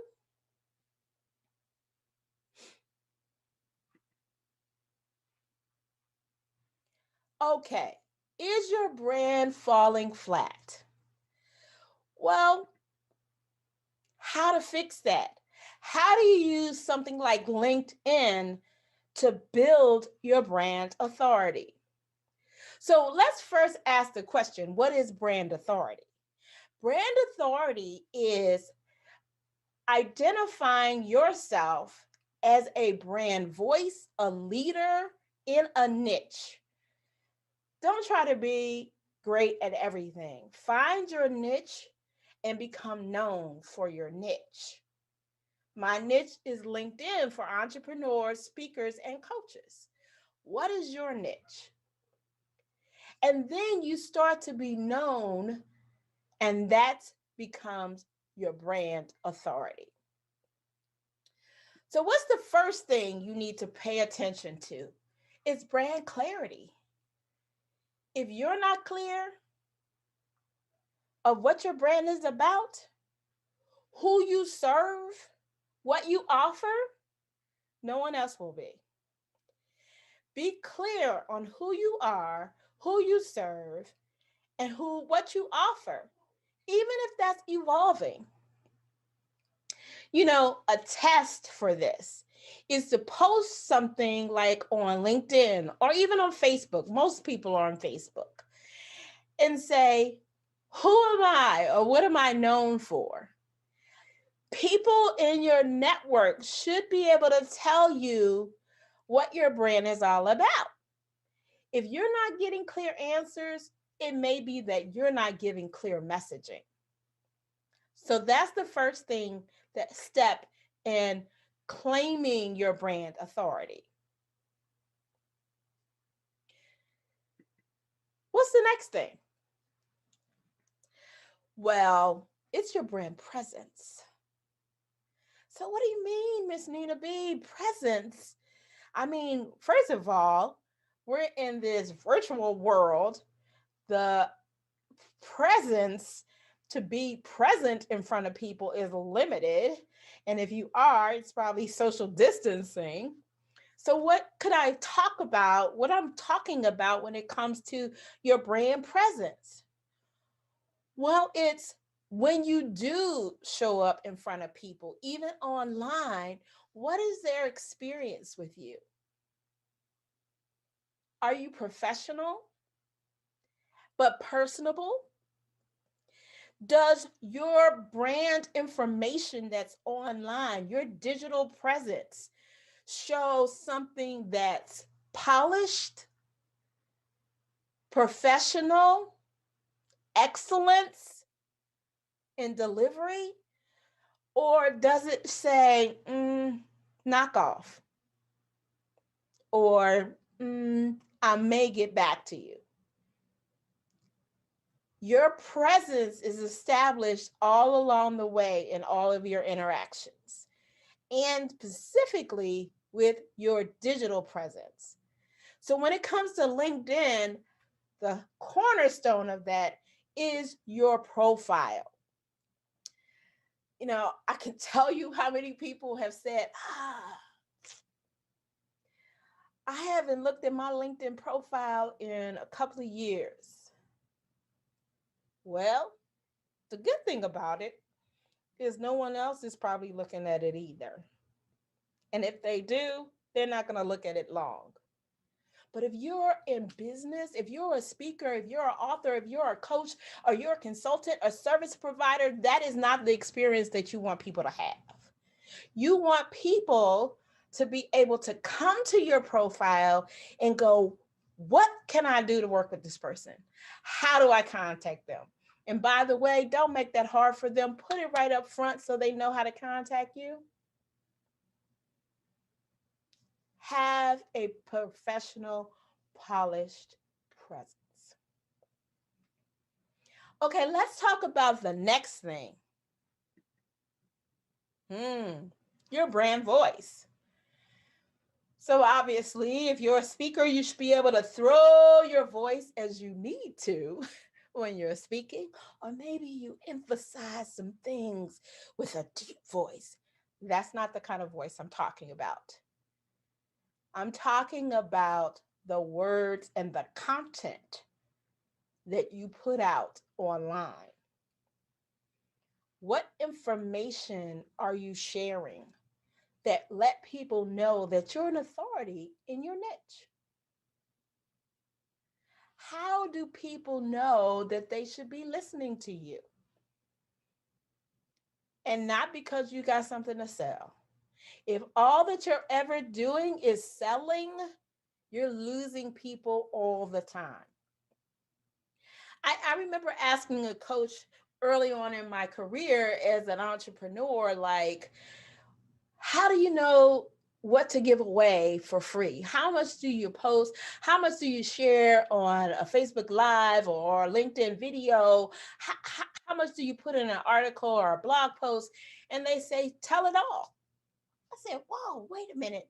I'm trying to make some money. How do I tell it all and still make some money? Well, the thing is, you have the accumulation of information that you have gained over years of experience and study. It's absolutely impossible for you to share all of it and someone can walk away knowing all that you know.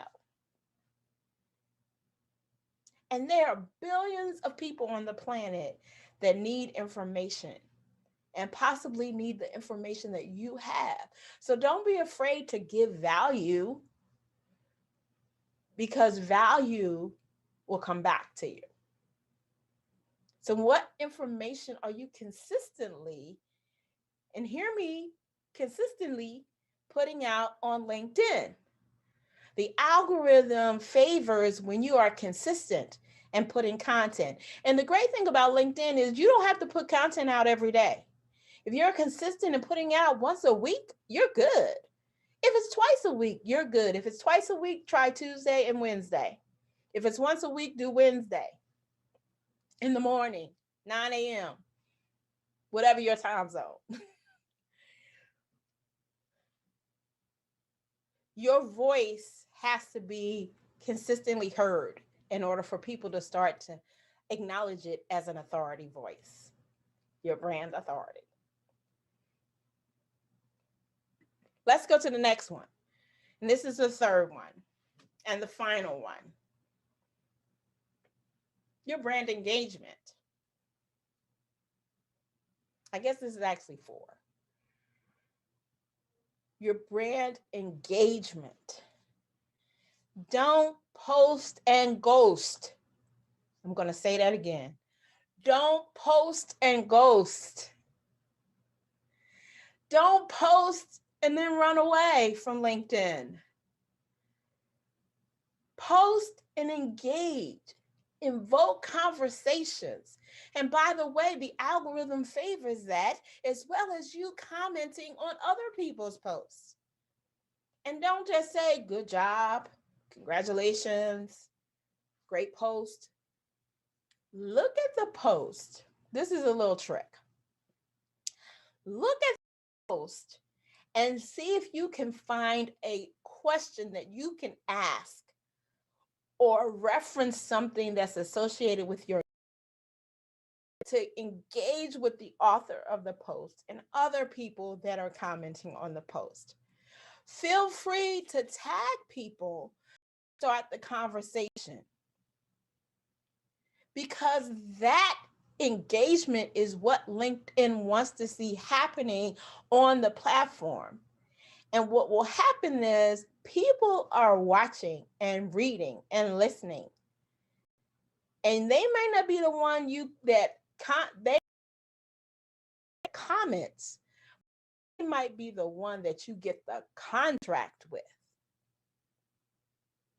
I received an email this Monday from someone I'm with on LinkedIn, and she said in the email that her team was thinking that they wanted to bring in a LinkedIn expert.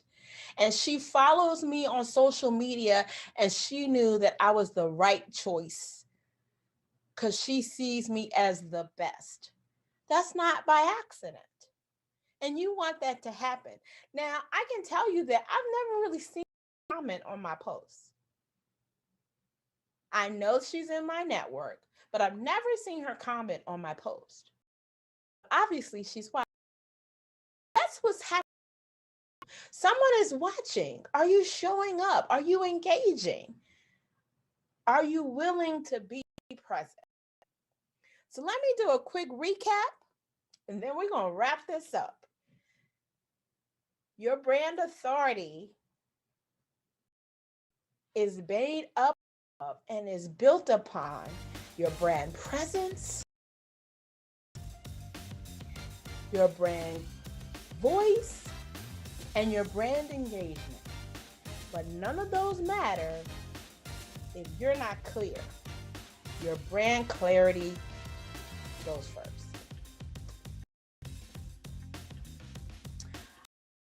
My pleasure to, and I want to know that I'm offering you a gift from me, and you can ask NinaB.com LinkedIn Life Bundle, and it's a combination of pieces that will help you to be successful and move the needle forward on your LinkedIn engagement. It's been my pleasure to be a part of Black and Iconic in those LinkedIn streets.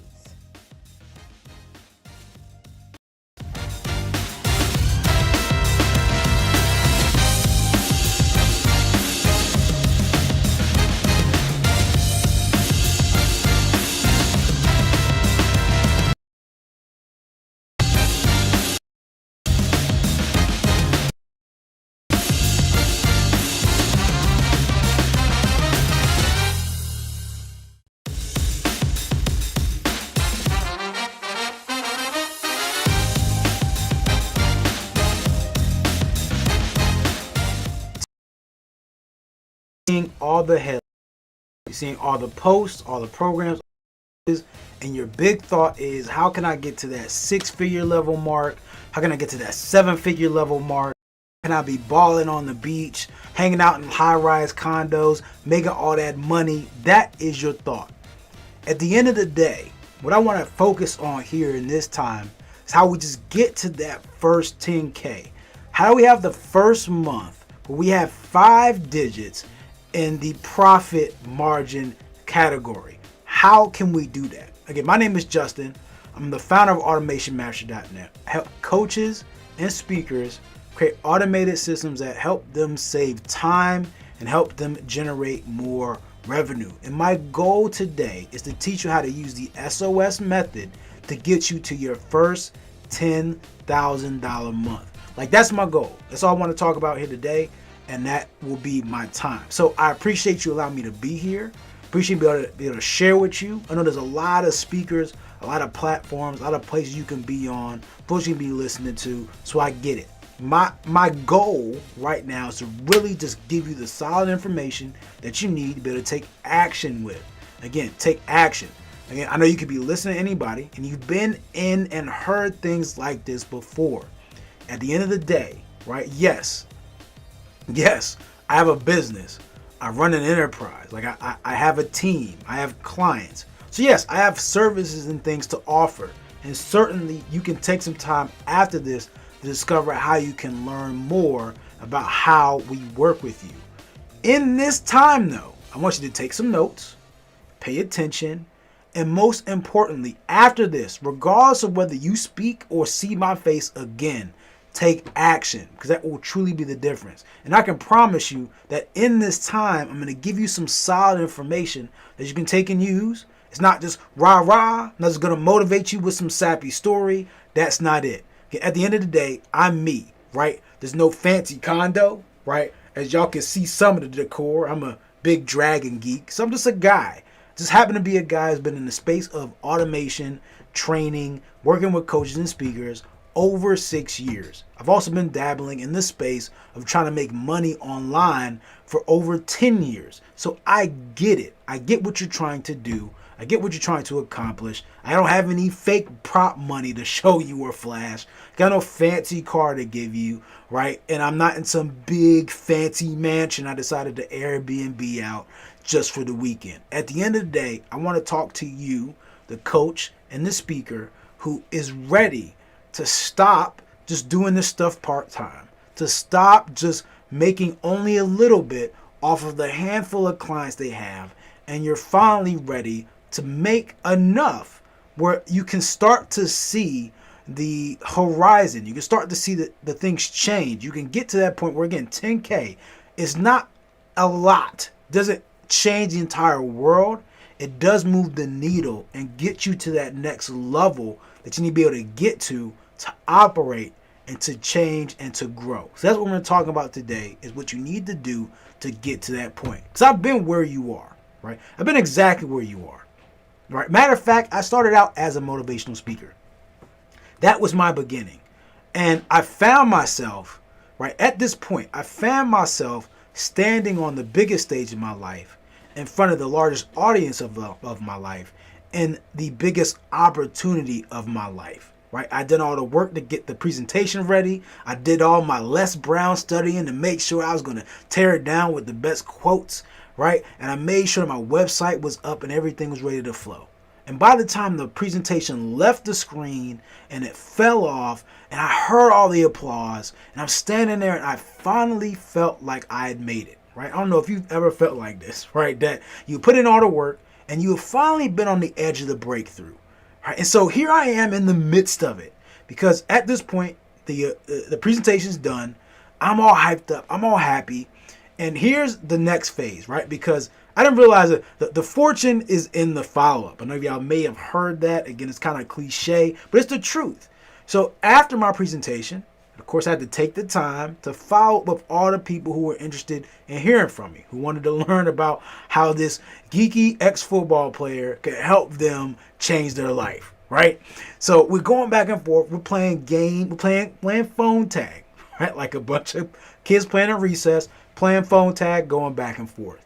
And at the end of the day, I remember being on the last appointment, right? The last one out of the folks from that event. And we're sitting there and we're going back and forth. And remember, at the end of the appointment, she says no. Right? And no means a lot of things to a lot of people for a lot of different reasons, right? At the end of the day, no for me at that point in time meant that I got 0 sales from that event. All the work that I put into the website, all the work that I put into the presentation, all that work to put into the fancy quotes and the slides, all that stuff was for nothing. I don't know if y'all ever felt like this, that y'all put in everything, I mean everything, into what you were trying to do, only for at the end of the day for it to come up short. And so I had to do some rethinking and retooling, because at the end of that, I took a look back and I started to study what the others were doing. And I realized there are some things as mistakes I made. I didn't have the right system in place when I spoke in terms of the structure of the presentation. I didn't have the right system in place to follow with people after I got off stage. I didn't have the right system in place to actually get on the phone and sell them. I didn't have a script in place. Heck, and this is the crazy part, I didn't even know how, even if I sold these folks, because I was young, I didn't know how I was actually going to serve them. Like, I didn't have a system to serve the people. And so it was probably a blessing in that moment, I didn't really feel it, that I didn't get any sales, because I wasn't ready. At the end of the day, I didn't have a system in place. And so today, I want to speak to you, again, the coach or speaker, who, again, you may have a couple clients. You may have been speaking and doing your thing for a while. Maybe you're getting paid to do some gigs, but you really don't have the system in place. You really aren't making predictable revenue. You're still having some other career and area and expertise that you're having to rely on to make money. And ultimately, again, you still get to have that 5-figure month that you've been striving for, that you feel is out there, but it still kind of feels like that unicorn that you're just waiting to come across the sky on a rainbow day, right? Like, that's what you're looking for. That's what I'm going to talk about today. So again, what I want to express to you is, again, I would tune into these things because, look, you can do it the hard way. You can do how I did it. I spent a ton of money and energy on the website, lost time and money. I used to market my events by handing out flyers in the cold. That wasn't very comfortable. And I thought I needed to invest hours on hours in YouTube. I thought I needed to write a book, right? I thought I needed to pay to play to get on every stage possible in order to be successful. Now, do those things work in some way, shape, or form?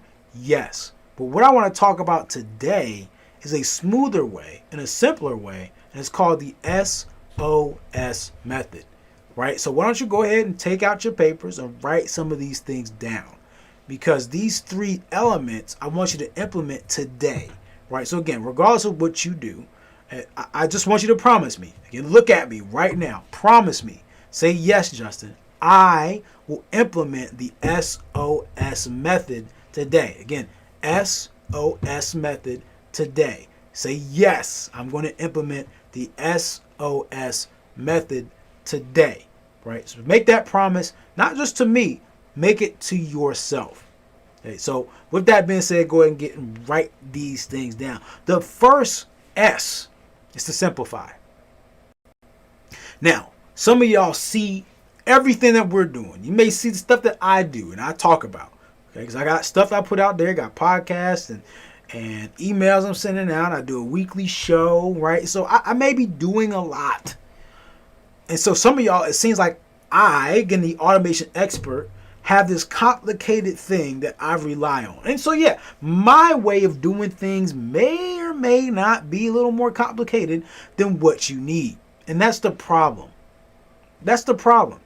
Now, I'm going to kind of bring you into, so when I was starting out, right, so after I got done with the stage stuff, I had to go out and find a mentor, right? So mentorship's important.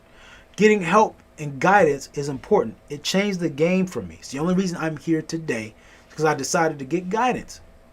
Okay? I started to watch what they did and how they operated. So I got to work for some folks for a while. And I realized that they were doing far more than the other speakers and coaches at events, yet at the same time doing less. It was perplexing, right? It blew me away. The fact that they were doing more, yet doing less at the same time.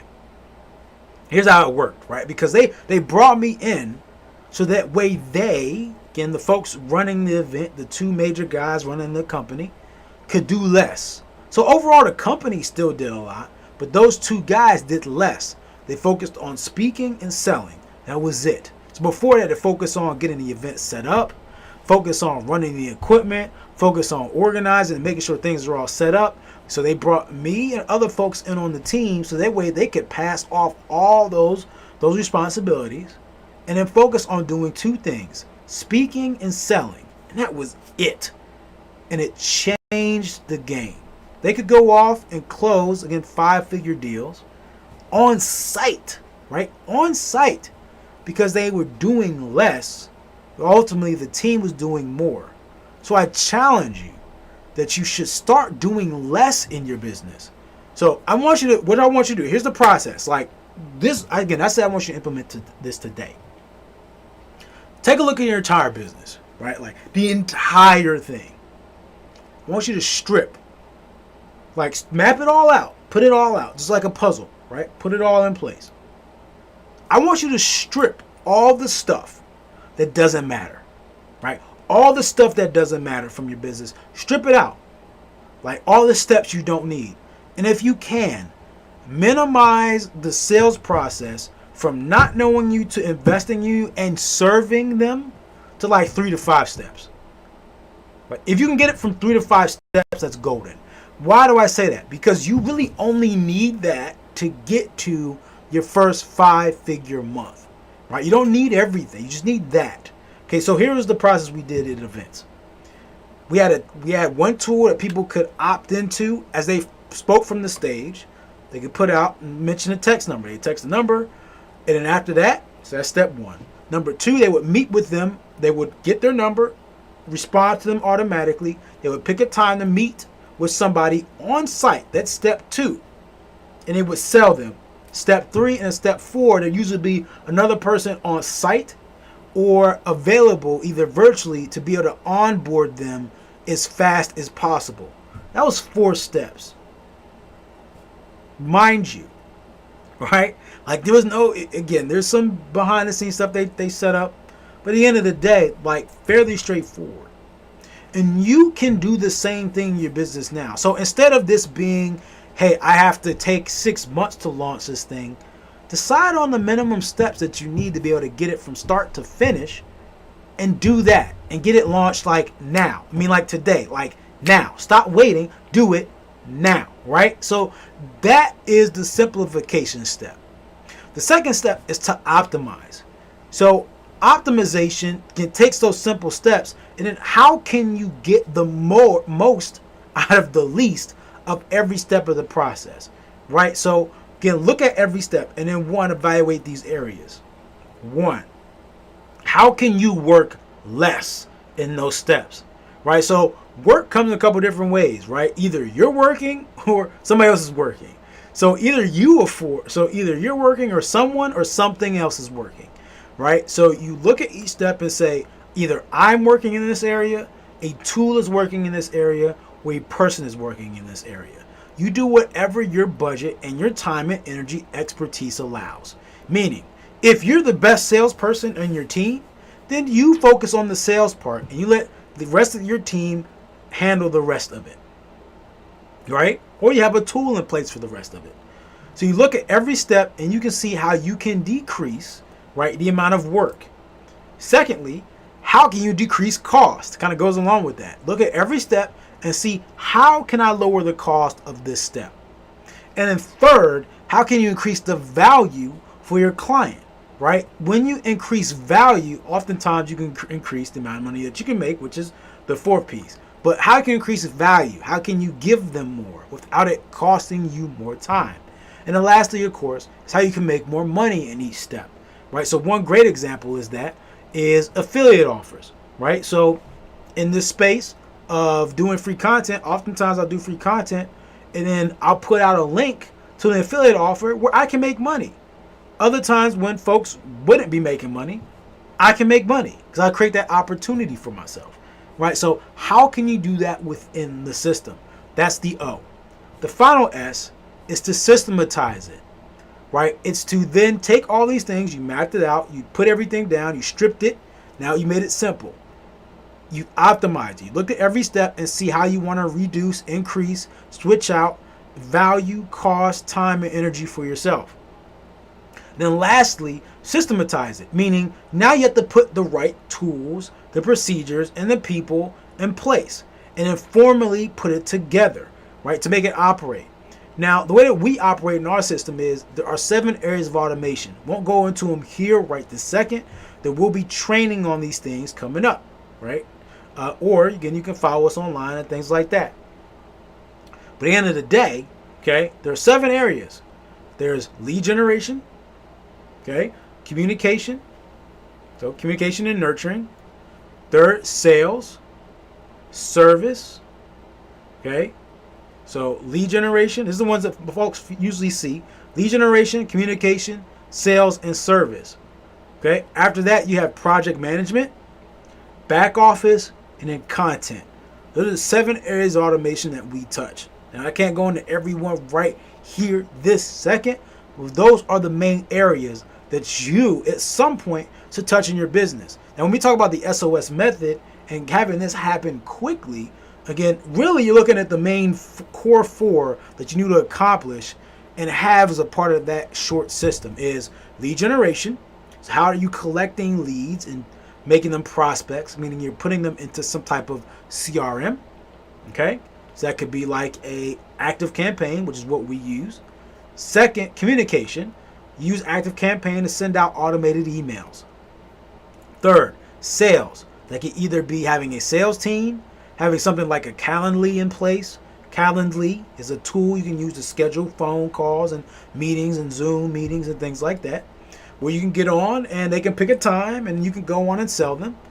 And then, right, lastly, service, right? So you have to have something in place for them to receive what they invested in, or at least receive the next step once they invest with you, right? So they know what they're doing, what they're getting, and so that way it's organized. Because at the end of the day, the sale does not end at the swipe, right? The sale does not end at the swipe. Okay, so that's the SOS method. At the end of the day, doing less is what made a big difference in the businesses that I was able to touch, in my business, and then also in your business. The other big factor for me and for the folks that I've worked with is just making that decision to work with someone, right? So again, if you want a chance to just figure out more about what we do, again, there's no hard pitch. Again, if you want more extensive training on the 7 areas, on the SOS method and what it means and what it does, go ahead and go over to www.automatewithease.com. Again, there's a free training there. Again, www.automatewithease.com. All right, appreciate you and all that you do. Again, go out there, implement this stuff. It's the game changer. Makes all the difference. I'll see you in the next one. Again, I'm Justin Morgan, automationmastery.net, to help you, coaches, speakers, and trainers create automated systems that save you time and generate you more revenue. And as usual, treat each day as a building block to a better future. Peace.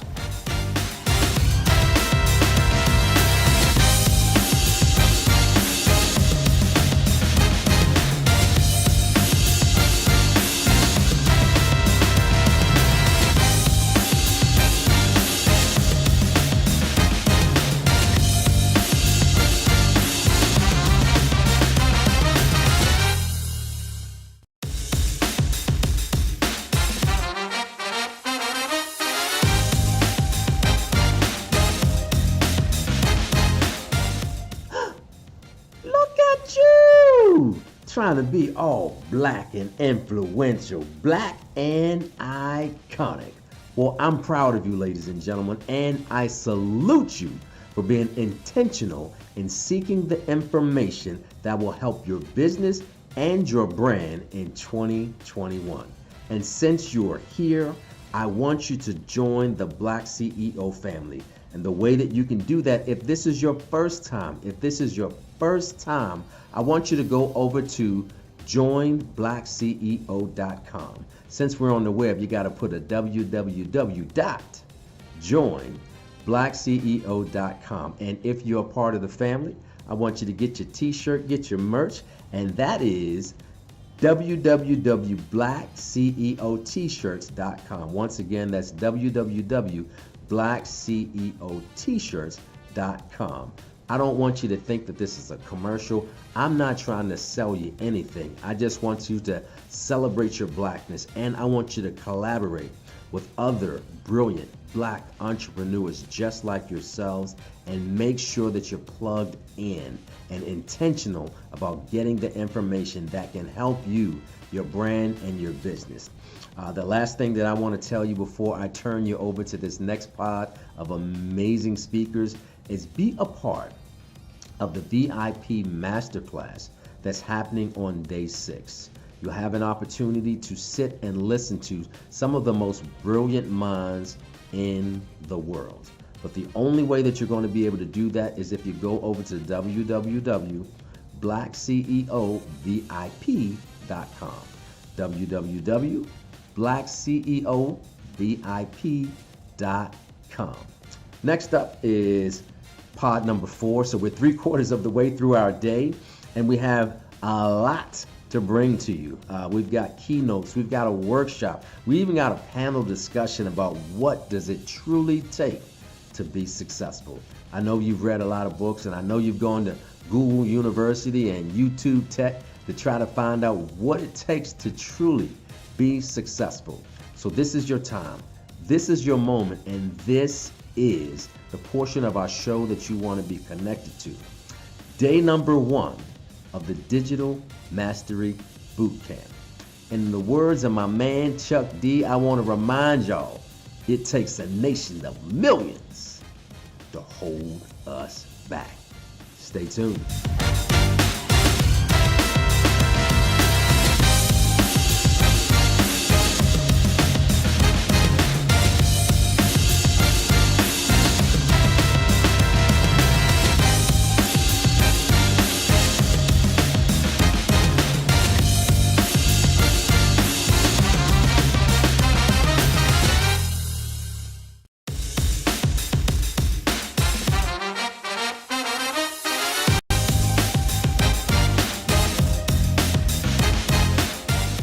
Hi, and welcome to my workshop. Thank you for choosing the workshop that's going to help you to get to 6 figures and beyond. My name is Tony Harris Taylor, and you'll meet me more in a few minutes, but I just want to say thank you for being Black, thank you for being iconic, and thank you for stopping by this workshop.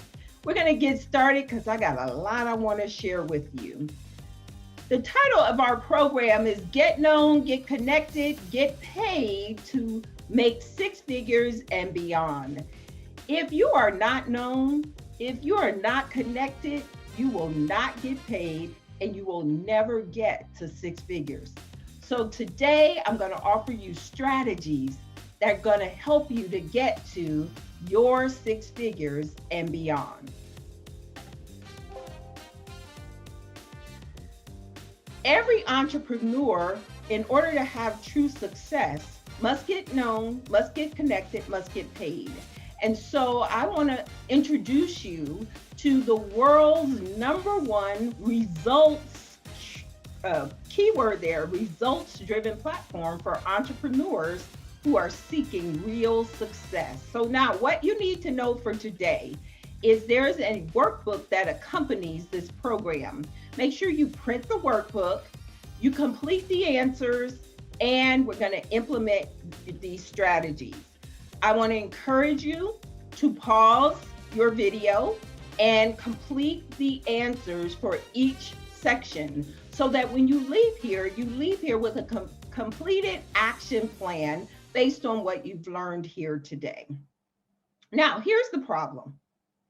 You have all the talents, all of the skills, all the experience, and all the education, but you are still invisible to your ideal clients, and you know you're ready to take a drastic step and you need a change. You know that you are undercharging, your products are underdeveloped, you know that you are underachieving, and you know you need to take, and you are ready to take drastic steps to get the drastic results that you deserve. So imagine what it would look like if your business could easily attract your ideal clients to fill your pipeline so that you could close more sales. I want you to pause and seriously consider, what does it look like if people were coming to you, if they were hearing your name, knowing your brand, and talk about how I can work with you? What would that look like? How would you feel? So let me tell you a little bit more about who I am. My moniker is the coach that sales and marketing coach.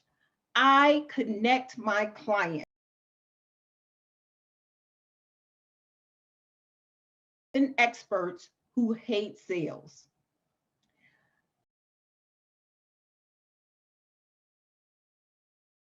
Without being salesy. They're unknown. They feel overwhelmed by the whole marketing and sales process. They're feeling invisible and they're not charging what they're worth. Now, I can relate, and it's not your fault. I felt the same way, but through coaching, I was able to drastically turn my business around. And now I have the privilege of helping my clients do the same thing. What I teach you how to speak more, to sell more, how to attract clients through networking, how to follow up like a champ, where the fortune is lost and found in the follow-up. Now, what some of my clients say about me is I'm an awesome mentor, that I share my network, my resources, my connections. I am known as the coach that connects. The number one thing that is important to me is not only that you get the knowledge and that you take the action steps and things that you need to the people that, or I refer my clients to the people that need their services. And then people say they were inspired to take drastic steps. I'm an international speaker and an international coach. I have had clients in Canada. Currently have clients in Canada. I also have clients in Paris, and I have had clients in various states across the United States. I've run several six-figure businesses, and I'm a small business TV talk show host. So excited about that. And I am certified as a Facebook community builder. I have a gift for you, and I want to make sure that you get it. So this is a good place to hit the pause button. I want to give you my video series called Networking Strategies to Turn Contacts to Contracts. The way you are going to get that is you're going to take your cell phone, right now, hit pause, 22828, which is a short code, and then type the word drastic, hit send. It's going to come back and ask you for your email address. Go ahead and put in your email address, check it twice, make sure your phone doesn't autocorrect, and hit send. Before I'm done, you'll have video number 1 in the video series, Networking Strategies to Turn Your Contacts to Contracts. So let's talk about the business failure rate. It's not one that we are proud of. So in the first year, 21.5% of business owners fail. The second year, 30%. The fifth year, half of small business owners fail. And by the 10th year, 70%. I'm proud to say that this is my 10th year being in business, and I am still standing. Now, I believe, and it must be true, that most businesses fail for lack of marketing and sales. There are a lot of entrepreneurs out there who hate the sales process. They love what they do. They love being a speaker. They love being a coach. They love being an author. They love helping people. I just want to help people. But guess what? You have to be able to sell that. And if you can't convince people why they should hire you versus someone else, then you will go out of business.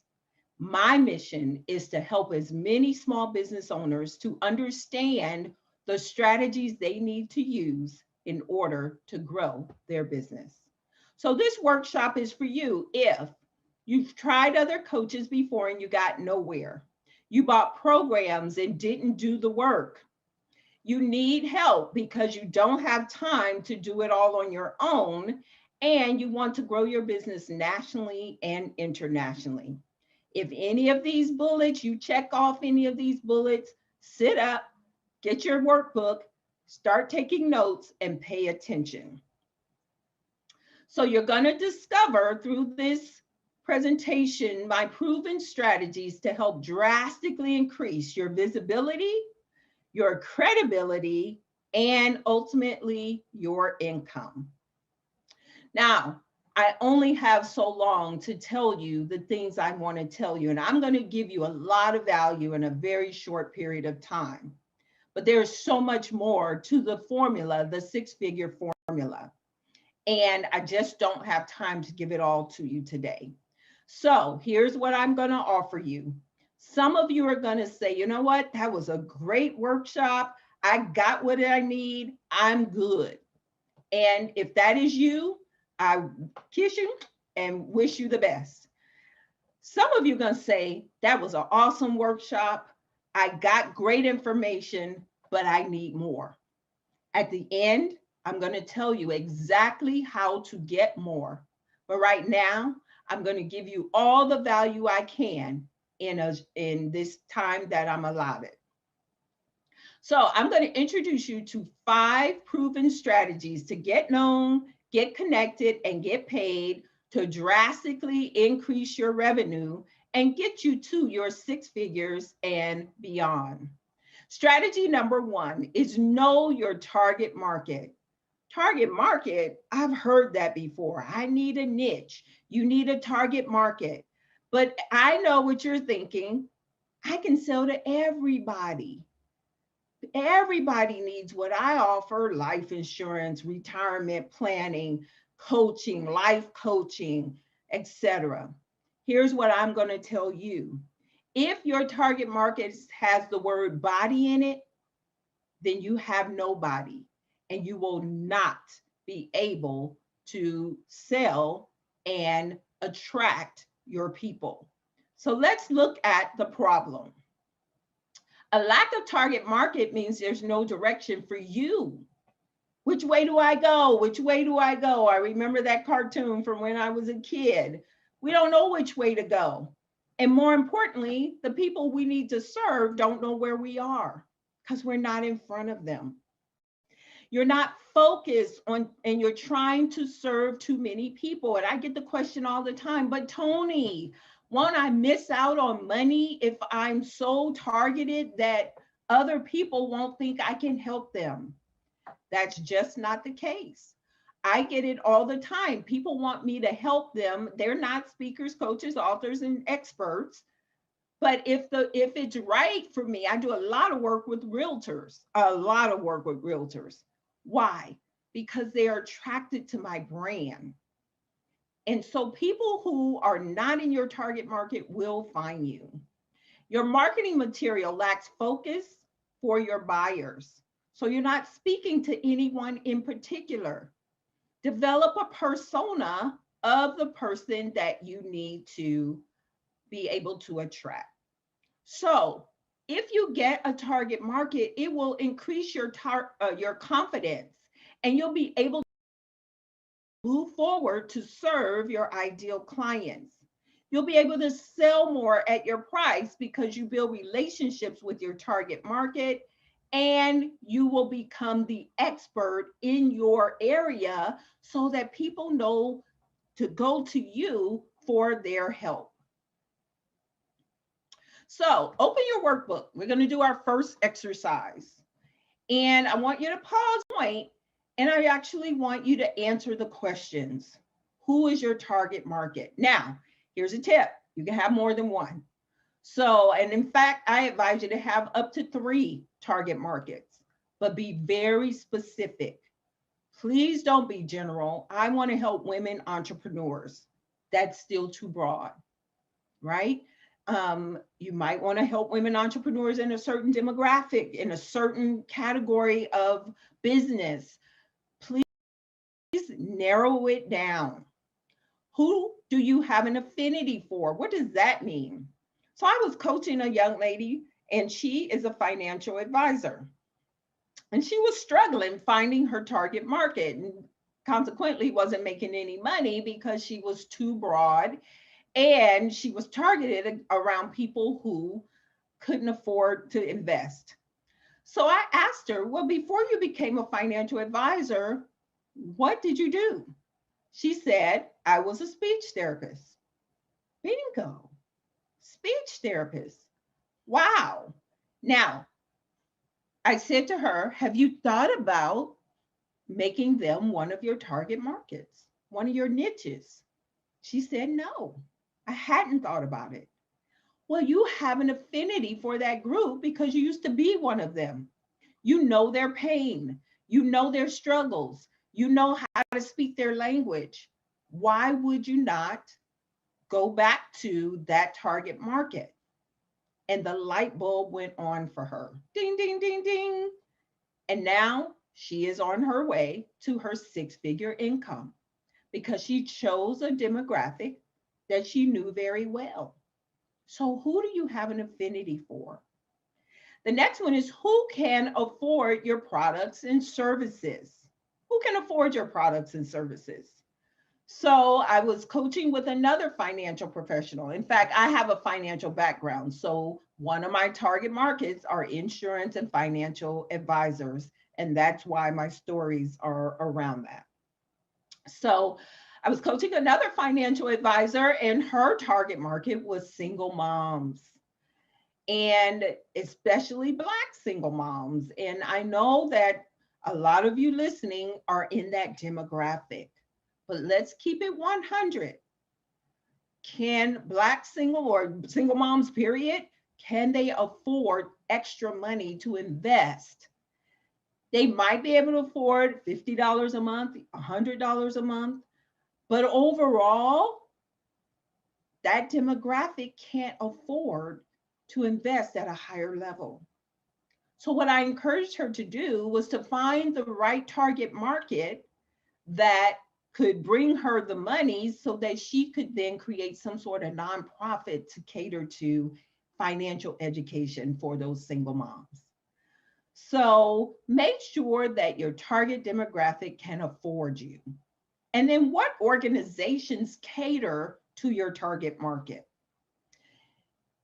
Find those organizations, get involved with those organizations, and we'll talk about networking in a minute. So those organizations are gold to you once you know your target demographic. So here's my quote. If your target market has the word body in it, then it's nobody. Somebody, everybody, anybody, then it's nobody, and you will not get to 6 figures that way. Strategy number 2, just make sure I didn't roll too far. Strategy number 2, get connected through networking. Networking is everything. It is many of you that are listening to this, you know Mr. George Fraser, and Mr. George Fraser is the grandfather of networking. And he says the number one problem with Black entrepreneurs is they don't know how to network. And I'm in agreement. We're going to talk about what does it look like? What does real networking look like? And making sure that you get connected on a level that you feel compelled to help somebody else first. So here's the problem. When you don't know how to network, when you're not consistently networking and building relationships, you're unknown. People don't know you. You're wasting a lot of time and money. You're going to the wrong places. You get very few referrals. So it's imperative that you learn how to network and why networking is important. Networking in the right places get you in front of your ideal prospects. It gets you connected. And remember, I said networking in the right places, which is critical. Many of you dislike networking because you're networking with anybody, everybody, and somebody. If I cannot emphasize this enough, you gotta have a target market so you know where you want to network. Then you get connected in that network. You start to serve that network. And then those relationships you develop will lead to key referrals. Trust me, I know. Now, there was a time I hated networking. I hated it because I would go to networking events, I'd pass out a bunch of business cards, and then go back to my office and wait for the phone to ring. Guess what? It never rang. So I was networking one time, and this was in 2005. I remember it vividly. I meet a sales and marketing coach, not unlike myself. At that time, I was a financial advisor. And I would say, I've been doing a lot of networking. It's not paying off. What am I doing wrong? She said, you're not doing networking right. And if you pay me $6,000, I'll teach you how to network. Girl, I ain't got no $6,000. She said, trust me, if you find the money, I guarantee you will make your money back. Well, at that point, I was desperate. I knew I wanted my 6 figures. I knew I wasn't going to make cold calls. I knew that I needed to learn to network. So I did what I had to do, found the money, and invested in coaching.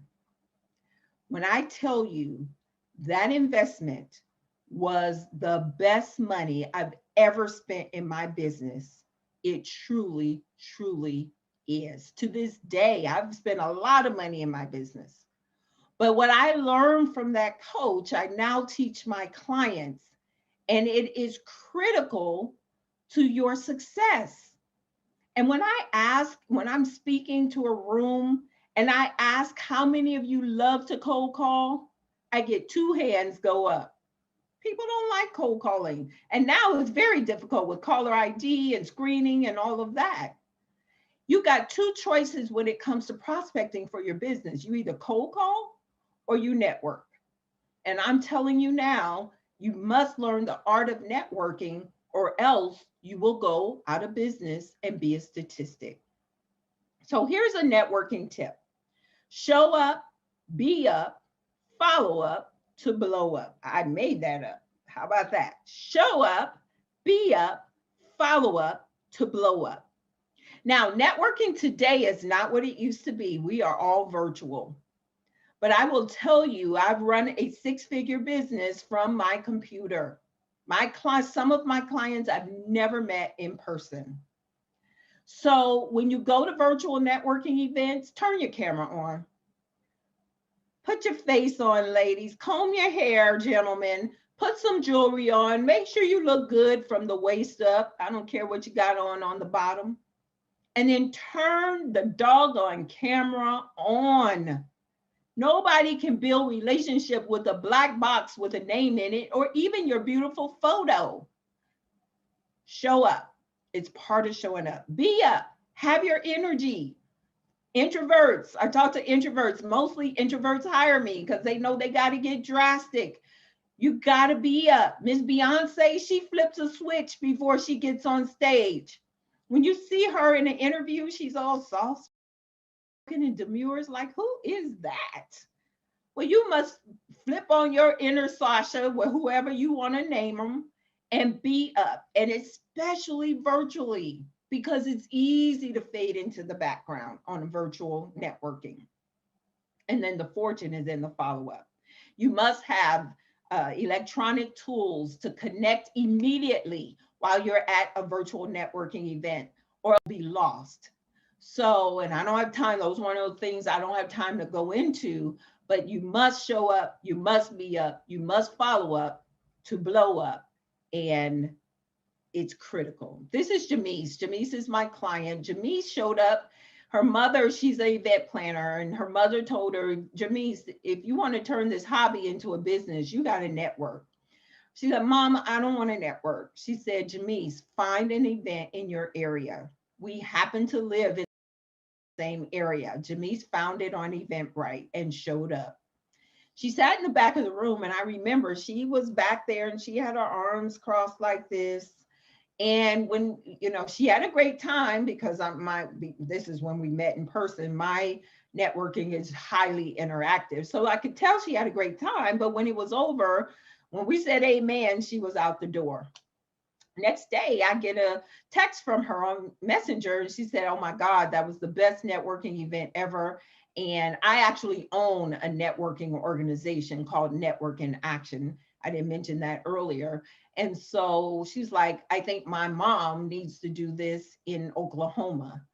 And long story short, she went from not liking networking, not understanding the power of networking, to now she's a networking queen. She's doing her business virtually, and she moved out of her home office into a co-working space with me and several other members, all because she showed up.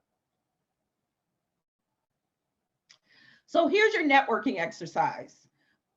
How many events will you attend a week? Virtual.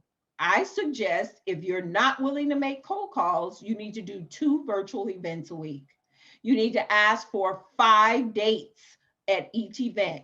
One-to-ones. How many one-to-ones? So one-to-one dates, 5 per event. That's 10 that you're going to schedule the week after the event. And then how are you going to stay connected and follow up with this new network that you are building? The other thing is what do you have to offer your network? You have to be a giver. You have to give sometimes before you receive when it comes to networking. So don't neglect the networking. It is everything for your business.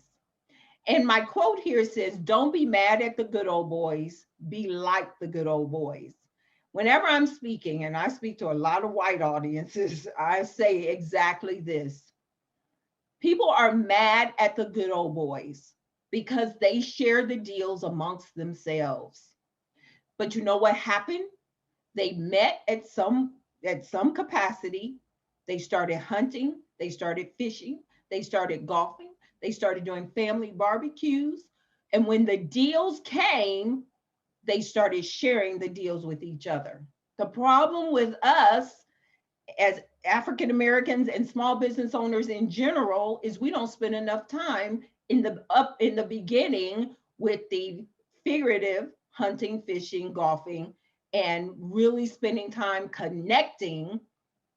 You need to do that up front, because then when the deals come, we know who we're going to refer and who we're going to share it with. Don't be mad at the good old boys. Create your own network. Be a good old boy. Build relationships, build affinities, and your business will get to 6 figures. You can pause and do the exercise. Number 3, speak more to sell more. Speaking, I know a lot of these speakers. You want to share your message. You want to touch, move, and inspire people to have a better life in a various way.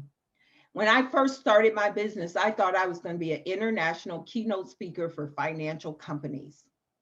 What I quickly found out is those gigs are far and few between to come by, and the financial world did not really want Black and women on their stages. So I had to adapt and pivot. I was pivoting long before COVID came. So I learned the art of using speaking as marketing.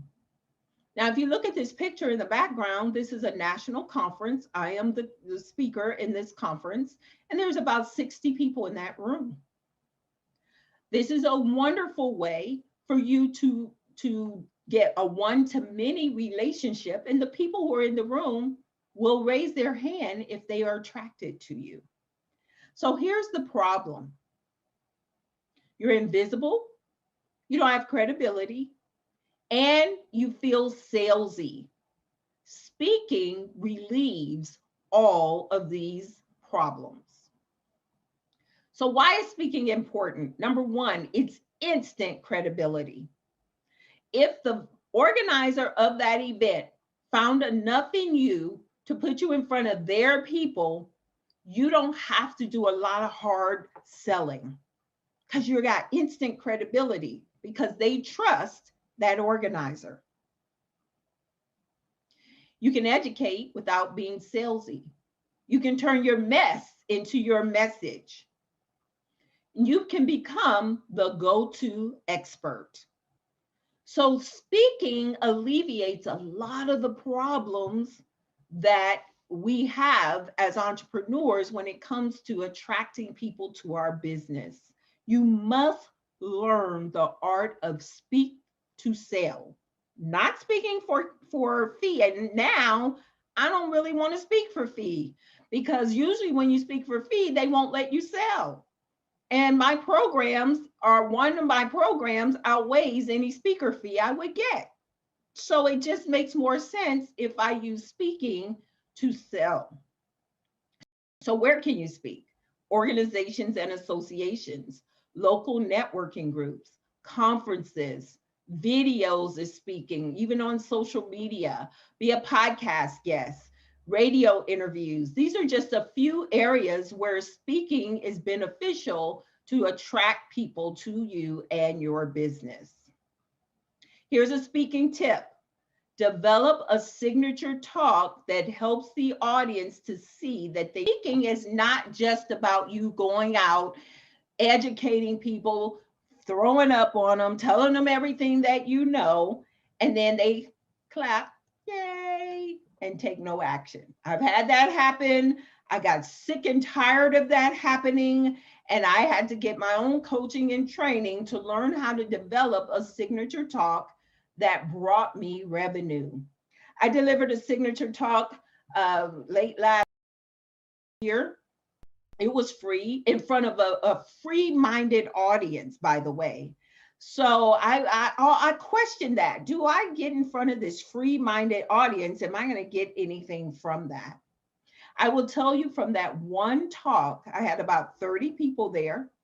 6 people scheduled a discovery session. 2 of them became clients, and I made $12,000 from those 2 clients. They would never have paid me a $12,000 speaking fee. But it is not just about developing a talk and educating people. It's about giving them the right structure, having the right structure of your talk. This beautiful woman here is Muncie, and Muncie is a financial credit restoration person. And Muncie, when I first met her, she was like, Tony, are you telling me I have to speak? Yes, ma'am. Are you telling me I have to network? Yes, ma'am. Telling me I have to do social media? Yes, ma'am. She was like, I don't want to do any of that. I'm an introvert. I'm private. I'm private. All you private people out there are missing out. I said, I know you're private. I didn't tell you to put you had a fight with your husband on social media, right? Please don't do that. I didn't tell you to share your meals on social media. I told you to share Okay, Tony, I'm going to get drastic. I'm going to do it. This girl is out networking, out social media, and out speaking me. I'm so proud of her. She's doing radio interviews. She didn't want to show her face. Look at her face. Why would she not want to show her face? She was in her head, not in her heart. And I really had to coach her around this ain't about you. Do you really believe that what you do will benefit your audience? If you do, then you are robbing them. And I'm talking to y'all now. You are robbing them of the opportunity to change your life, change their relationships, change their money, change their business, because you in your head, because you private. So I'm telling you, Muncie, she embraced it, she got it, she understood, she understands the power of networking, and she was not gonna make cold calls. So go ahead and flip the page to your next page. This is your Speak More to Sell More exercise. Do you currently use speaking to market your business? I know you probably want to do more of that. Who's your ideal audience? We're back to our target marketing, all that. You see how this all runs together? Once you get your target market, you know where to network, you know and who to speak in front of, what topics will move your audience to action. Do you have a method to collect leads at your events? And how will you stay connected with those who weren't ready to do work with you at the event? Let's go back to the beginning of my talk. Remember, I told you, text the number, text drastic. You already have in your inbox my video. So whether you do business with me later, I get people from my email list that say, I've been on your list 5 years. I'm ready now. It started with networking or speaking. So pause here and answer the questions for yourself. And also keep this in mind before you pause. Speaking is the marketing strategy that gives over and over and over and over again. It's the best marketing strategy for your business.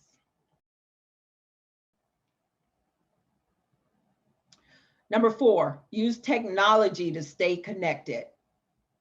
The problem, without technology, no one remembers you, you're not showcasing your expertise, and you're not in front of your ideal clients when they're ready to buy.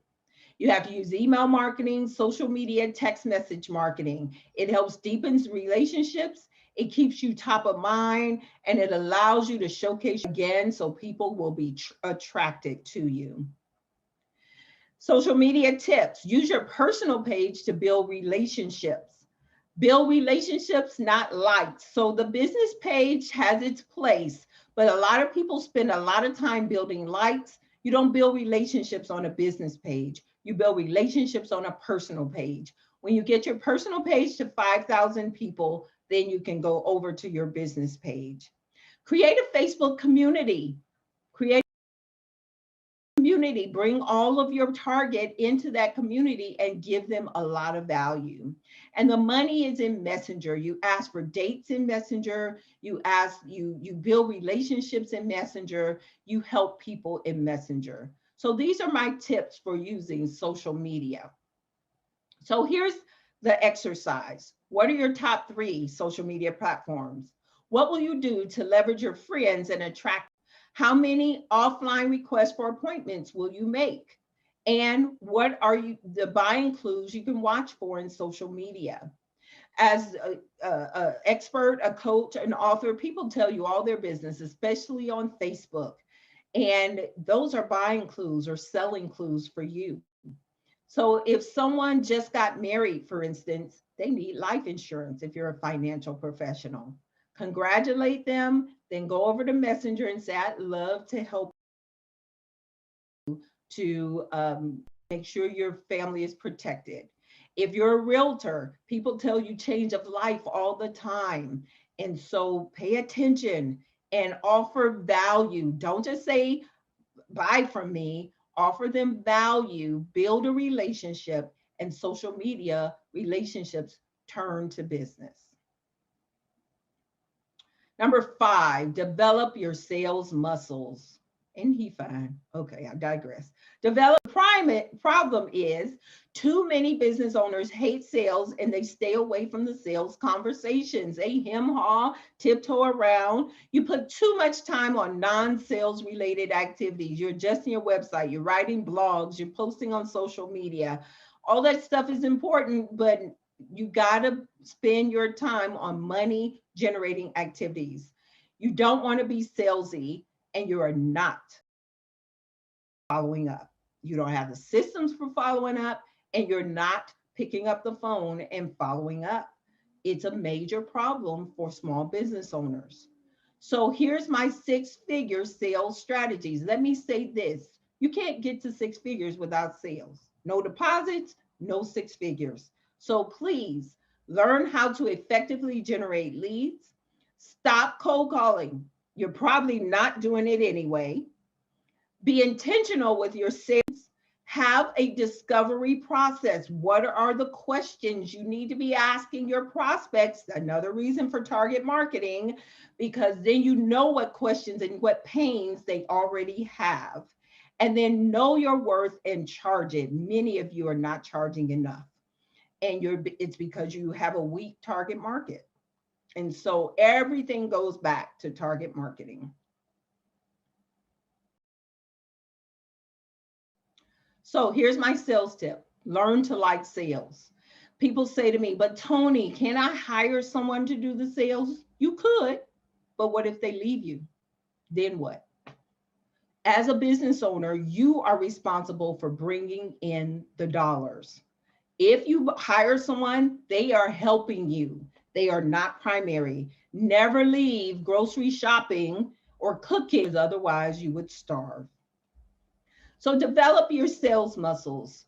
What are your prospecting activities? Turn in your workbook.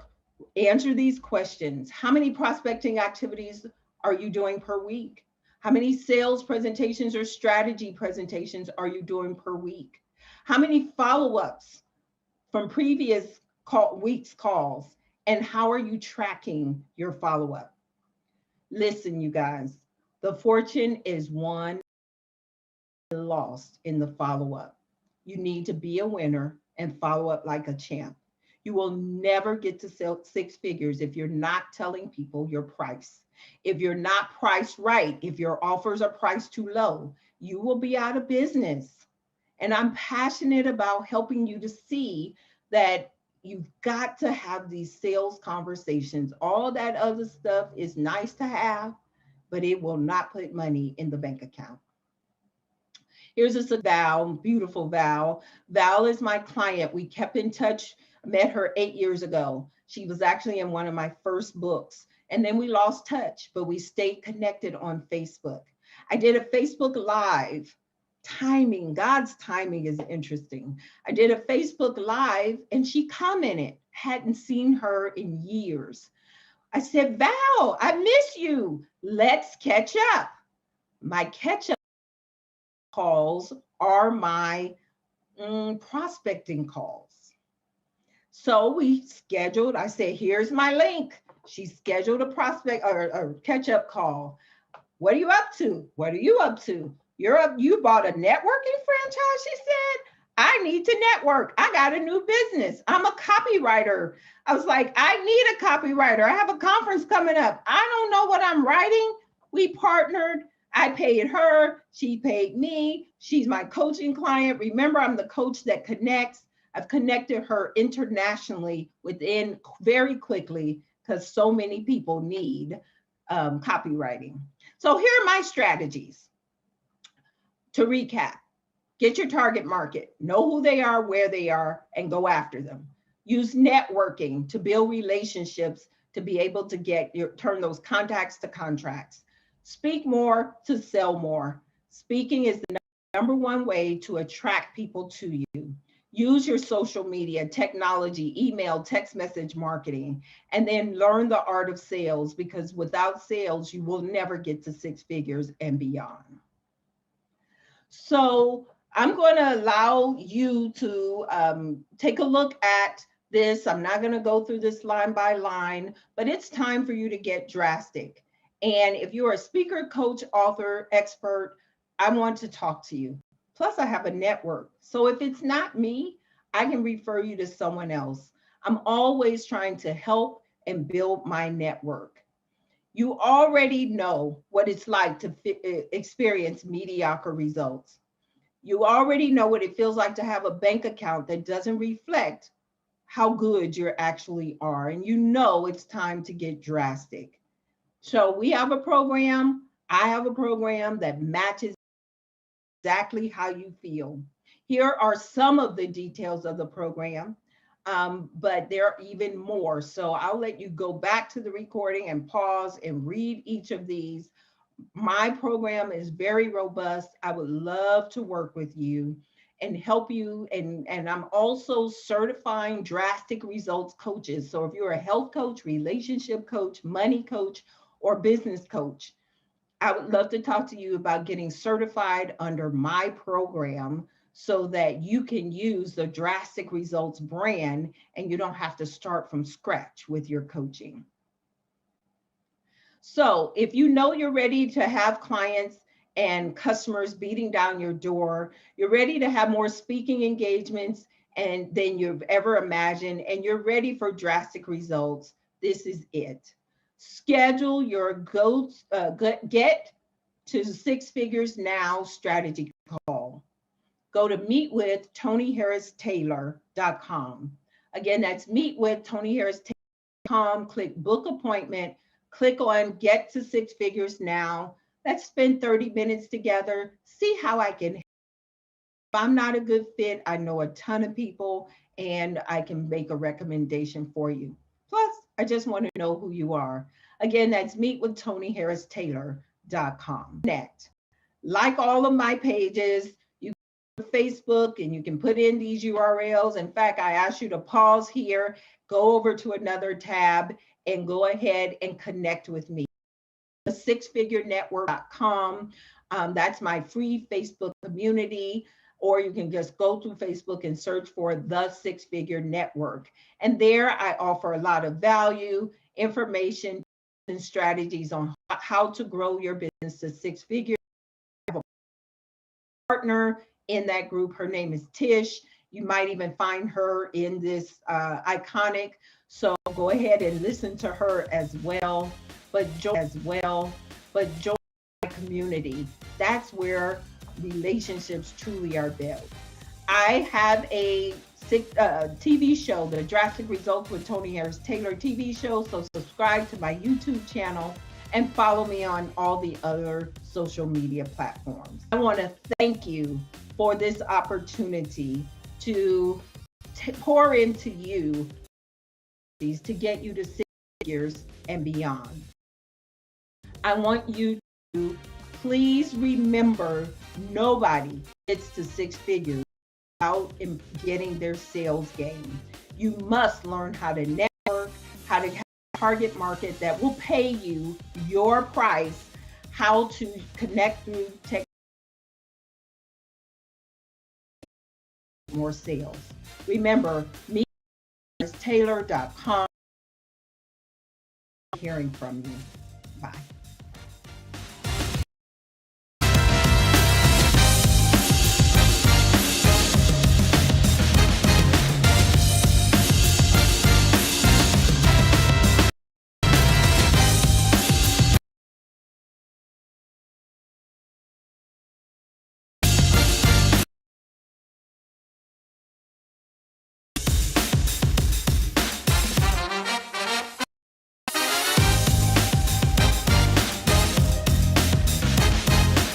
Greetings, this is Brother Bedford, and I want to industry that I stumbled into quickly as I can. I don't want to miss anything. Is when I stumbled into $100 million with just barely cracking $1 million a year. Today, the industry is almost $1 billion a day, not a year. Dollars a day. Now you might say, well, what is this industry, Brother Bedford, that has grown like that and is continuing to grow and is exploding as we speak? This is the industry and taking passion or and turning them into products and services, learning, self-education. Now, back then it wasn't online when I started much, but now it's the norm. Self-education, online education is what everyone is doing. So it's $1 billion a day industry. So let me tell you how I started in it, why I got started in it, and show you how I evolved with the industry. And then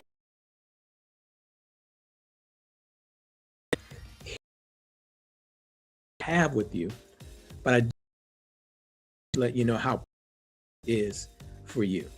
And you should join me in my workshop in just a few moments and I'll show you the power of leveraging virtual communities, networks, and masterminds. That's kind of where this industry has gone now.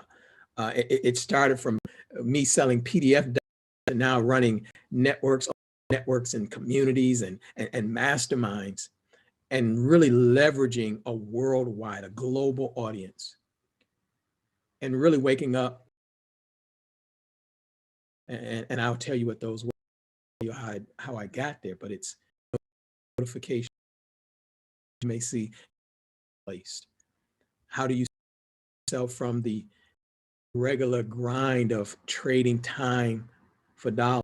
What this industry is all about is literally freeing up a lot of people. Now, a lot of people are stuck. They can't make the pivot. They can't readjust. But I'm going to give you a couple of things to let you know how I did it and how you can do it and how you should be moving towards this. So when I stumbled upon this, I was in the real estate industry and I was having a degree of success. And the real estate guru who was training and teaching me, or I was buying his courses and attending his workshops and boot camps and all these different things, he invited me to a conference in Orlando, Florida. And this conference is real estate. So I was a little leery at first, but then I said, you know what? I haven't gone wrong with purchasing all of these home study courses and attending else forward. Let me tell you the first few things that I noticed when I attended this workshop or this conference. It was an actual conference in Orlando. First, in terms of Black people in the entire 2,000 plus attendees, and it had to be either one of three, four. There was no more than four of us scattered out around 2,000 plus attendees to learn this industry of packaging information and selling it. The next thing that I noticed, company, direct response companies and really individuals were in this room. I'm speaking of the Agora Publishing. I'm speaking of the Gary Halberts, the Dan Kennedys, all of these people who are famous for writing, conducting these in the day that you see who were behind the scenes for publishing and all of these different newsletters. I mean, literally making information. They were all in this room. Now I'm really intrigued. Now the third is that real estate guru, that stage, selling how-to products, the home study he did, investing in his local real estate market. Now, after thinking about it for a second, I said, well, I guess it makes sense, right? So because the real estate market was local, but when he taught the how-tos to people who were all over the country, business, information. I was intrigued. Term value of a, what is that? And he talked about once how they became worth at least 25, 30, and some even more than that, 100,000. About $25,000 once he acquired a to him. The math, I was like, let me see. I purchased that course for $2,000. I did go to that boot for $3,000. I did spend. So I was one of those people that was worth $25,000 to this guru. Now I'm really intrigued. The next thing that gave us the license so that we can go course to others. You can sell. So I purchased the license $597. The license, I could sell the home study course, which was 2 manuals, right? Which was really of the cassette tapes. It was 16 cassette tapes. Now I'm knowing that I'm really touching some of you who are watching those cassette tapes and the VHS tapes and of Les Brown and Zig, purchasing information products, purchasing information. Probably didn't look at it as you're spending a 4 to 5 home study course, just like I was. And 2 manuals. I ran in Detroit, Michigan. I ran a classified ad in the Michigan Chronicle up there. Free report, which was nothing but selling the course, the free report, sent it to them. And then 2 people sent me, one a check and one a money order for $397 to Kinko's and duplicate the home study course. I had to duplicate the 2 manuals. And then I had my high-speed cassette duplicator where I could take rather quickly. And I created those 16 cassettes. Then I would packages and sent it out in the mail from Kinko's. And it probably cost me, I don't know, 30, 40 together to package and send it out. But I was, so it was like from information. I now own the right, it was mine. Now, this packaging information, it was about newsletter, home study, all of these different, tape number 7, I'll never forget it. It was all about information online. This was all new.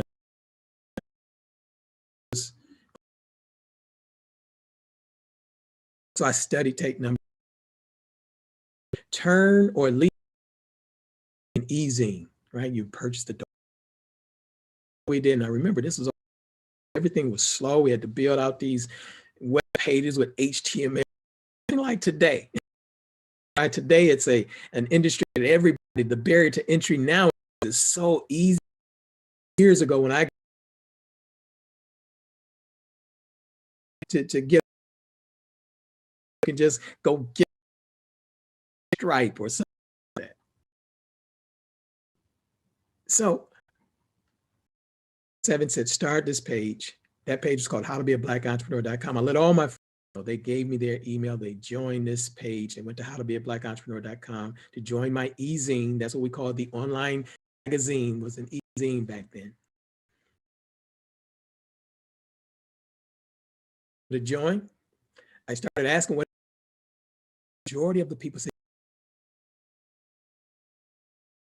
in real estate. So I typed up a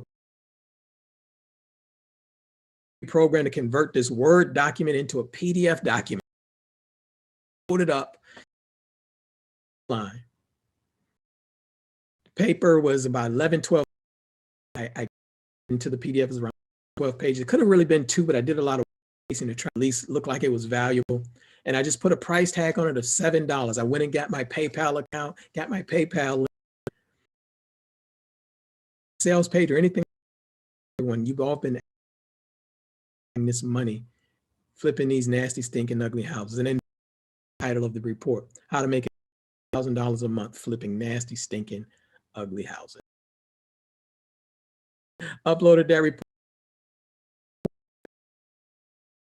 after midnight because I said, I don't think this is going to work.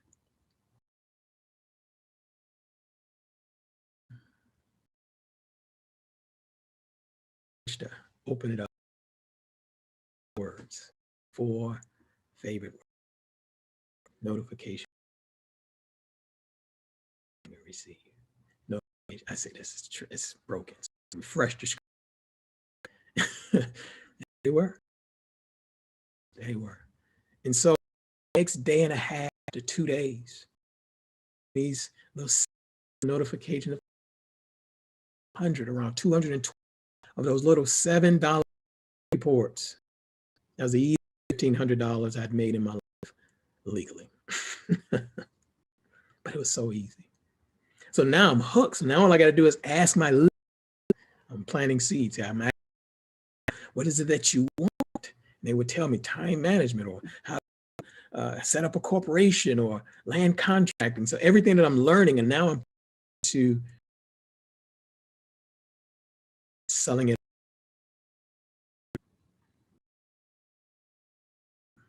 So now here's the point. I want you to remember knowledge, my expertise, something that I know how to do. So money. Reading 3 books at that time. One from started studying, and that book was called Millionaires. Now these were the physical books I'm reading. There was only one person, Famous Amos, from Famous Amos, if you remember him. Then the idea hit me, it'd be nice if someone interviewed our millionaires, Black millionaires, in an ebook, these little reports, put it in and sell it online. This is a bright idea. So the 2 books that I, Success Runs in Our Race by George C. Think and Grow Rich, Dennis Kimbrough. So I called down to Cleveland. I say, this effort, I have this idea. I want to interview for my book called Conversations with Black Millionaires. And the sister, she's like, oh, poor brother. No, I don't think that George would be interested. She really just deflated my ego. I mean, everything that I'm just down. Back and forth for some time, but then I said, I tell you what, let me leave my number. And if Dr. Frazier's interested, he can give me a, okay, you can try back in 6 months. But around 5 minutes later, my phone rang. I answered the phone, airport noise in the young man, this is George.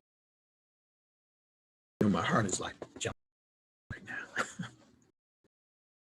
So yes, Frazier, I like this, I need you to call the number. Then I called into this 800 number. It was a bridge line.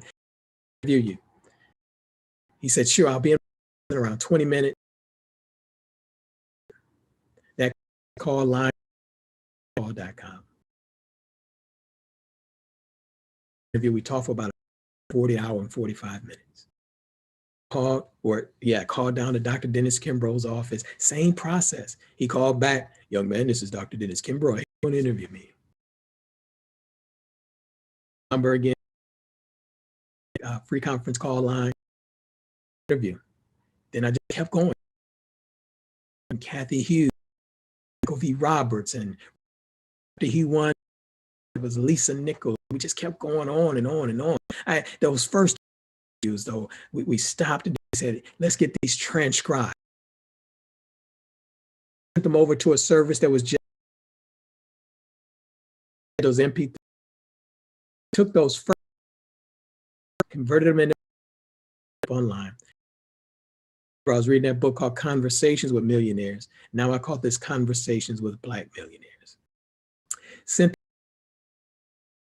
or this ebook, and this was before Amazon, for $20 were buying it.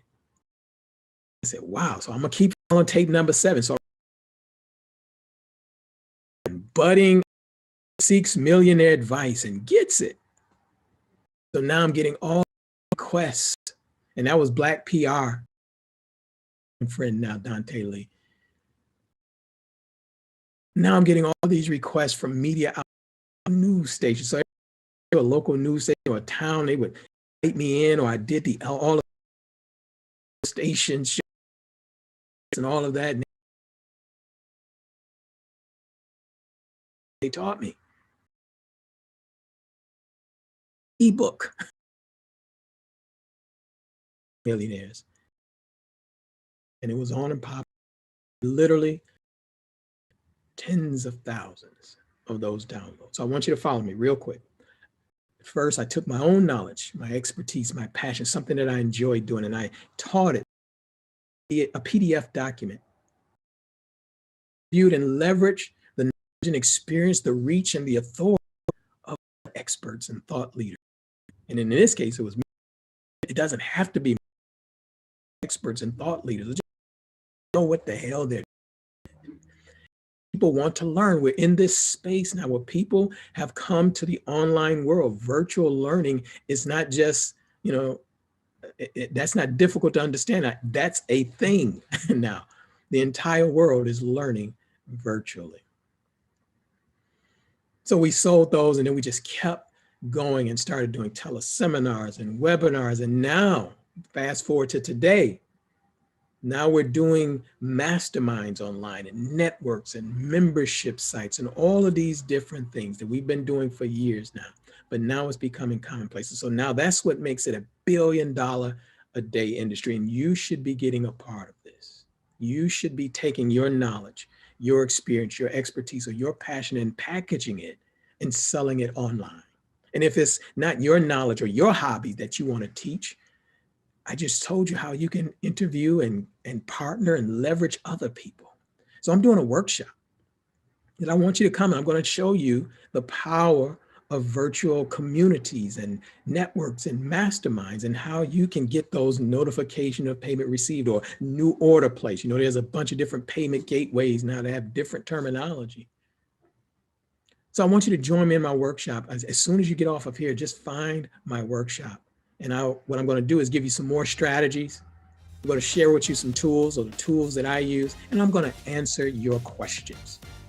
We're going to try to build your information virtual empire right now, your notification of payment received empire in the workshop. In the interim, though, I want to make sure, because a lot of my friends that I've met over the years, I've started to profile them, and I'm doing case studies of over 50 of them. And if you want me to begin to send you these case studies where you can see all of the different business models that people are utilizing to make money in this virtual space, just go to www.thevirtualmillionaire.net, not .com, .net, thevirtualmillionaire.net. Okay, so I'll send you those case studies so that you can continue to feed yourself and learn how to do this yourself. But I want to thank you for sparing me a few minutes of your time. Again, come to the workshop. Let me answer your questions. All right. Look forward to seeing you in a few minutes. Talk soon. Take care.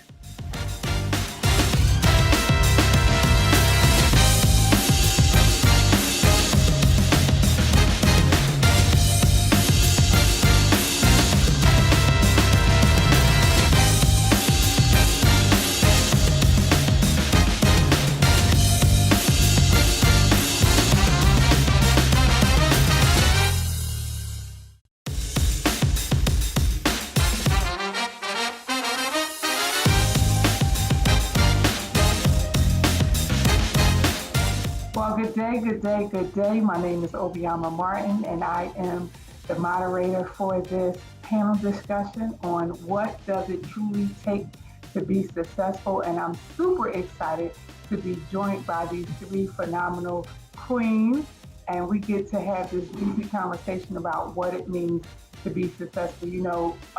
What I liked about this topic is that success is defined differently for each person, because what may be successful to me may not be successful to you. And so we get to have this conversation that is going to include, diversity and a well-rounded, opinion or representation rather, from different backgrounds, whether it is industry or just socioeconomic status, which also includes the way that we were raised, because I'm sure, the way that you all were raised shaped your definition of success as well. And so I am really excited to have this conversation. And so just to kind of give you guys a little bit of information about myself. And so I go by the conscientious cash flow activist because I care about how you bring money into your household. I've been a part of the Black CEO organization now for a little over 3 years, and it has been amazing, as I like to say, the opportunity where we are showcased, where we are highlighted, and where we get to lift our voice, and we don't have to wait to be invited, to a table, but the table is actually set for us. And so I really enjoy this organization and everything that this organization has to offer for us in the world, especially for us Black queens. And so without further ado, do round robin, and if you all can introduce yourself. And so I will start with you, Tasha. If you can tell us a little bit about yourself, who you are, and how you show up in the world. Absolutely. Well, my name is Tasha Robinson White, and I grew up in Lansing, Michigan. I studied in college, Spelman College, and the Alliance Theater School. I currently live in Las Vegas. I've been here for 26 years, minus 2 of those years. I spent time abroad living in Cairo, Egypt. I am an innovative leader with a network of influence to empower others. I call myself the Vanguardian because I am in vanguard. I am the forefront of movement and action, and that's how I show up in my community. I'm a connector and a collaborator, and that I lean on that as my superpower. And I'm really excited to be here today. Awesome. Okay, all right. Well, Angela, you're up.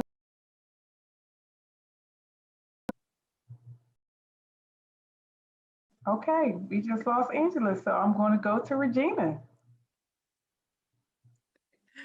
Hello, my name is Regina Nunnally, better known as the Preacher Kid Sensation, PK Sensation for short, if you follow me on Instagram. And I am a criminal defense attorney. I've been practicing those 18 years, but I'm also a mental wealth builder. And so I created an ecosystem. I endeavor to help people to see the world through a different perspective or new eyes. Because a renewed mind creates a renewed lifestyle. Thank you. Well, I love it. Love that. Put it up. Yes, absolutely. You do is just really amazing. And the way that you show up in the world, you know, we're just brilliance all day long. We just really are, and show up and how we decide to be the answer, you know, is really phenomenal. And so with our first round of questions, I want you all to just answer, you know, what does success mean to you? What does it mean to be successful? And so this is twofold. So the first part of it is, as a child, what was your kind of thought about success, and then change as you have matured and you are a little older in life? I know for me, when I was a teenager, there was just that I were not exposed to. I can remember at 18 really being crystal clear that I was going to be an entrepreneur. I knew that. I didn't know the journey, but in my mind at 18, I kept telling myself be independently wealthy, right? And so I didn't have it all laid out. I just knew, and I didn't know what that number was. I just knew that at 50, I was going to be independently wealthy. And what that meant for me was not being able to depend on anyone for anything, not depending on a 9 to 5. So it was less about a number and more about independence and freedom. And so I will with you, Regina. Well, success is and was forged with my father. I take Taekwondo when I was a teenager, and I was in it for about 2.5 years, and I started to get that. You just get it is boring. There anymore. The guy that I had a crush on, he stopped coming, and so now I was just like, I didn't want to do this anymore. So I told my father I wanted to quit. And so when I told him I wanted to quit, I thought I was going to get the fire and brimstone kind of thing, because my parents was all about, they don't like to throw away money. And so to my surprise, they said, okay, you can go ahead and quit. And I was like, word, all right, okay, what's all for it? And he said, quit. He said, get back.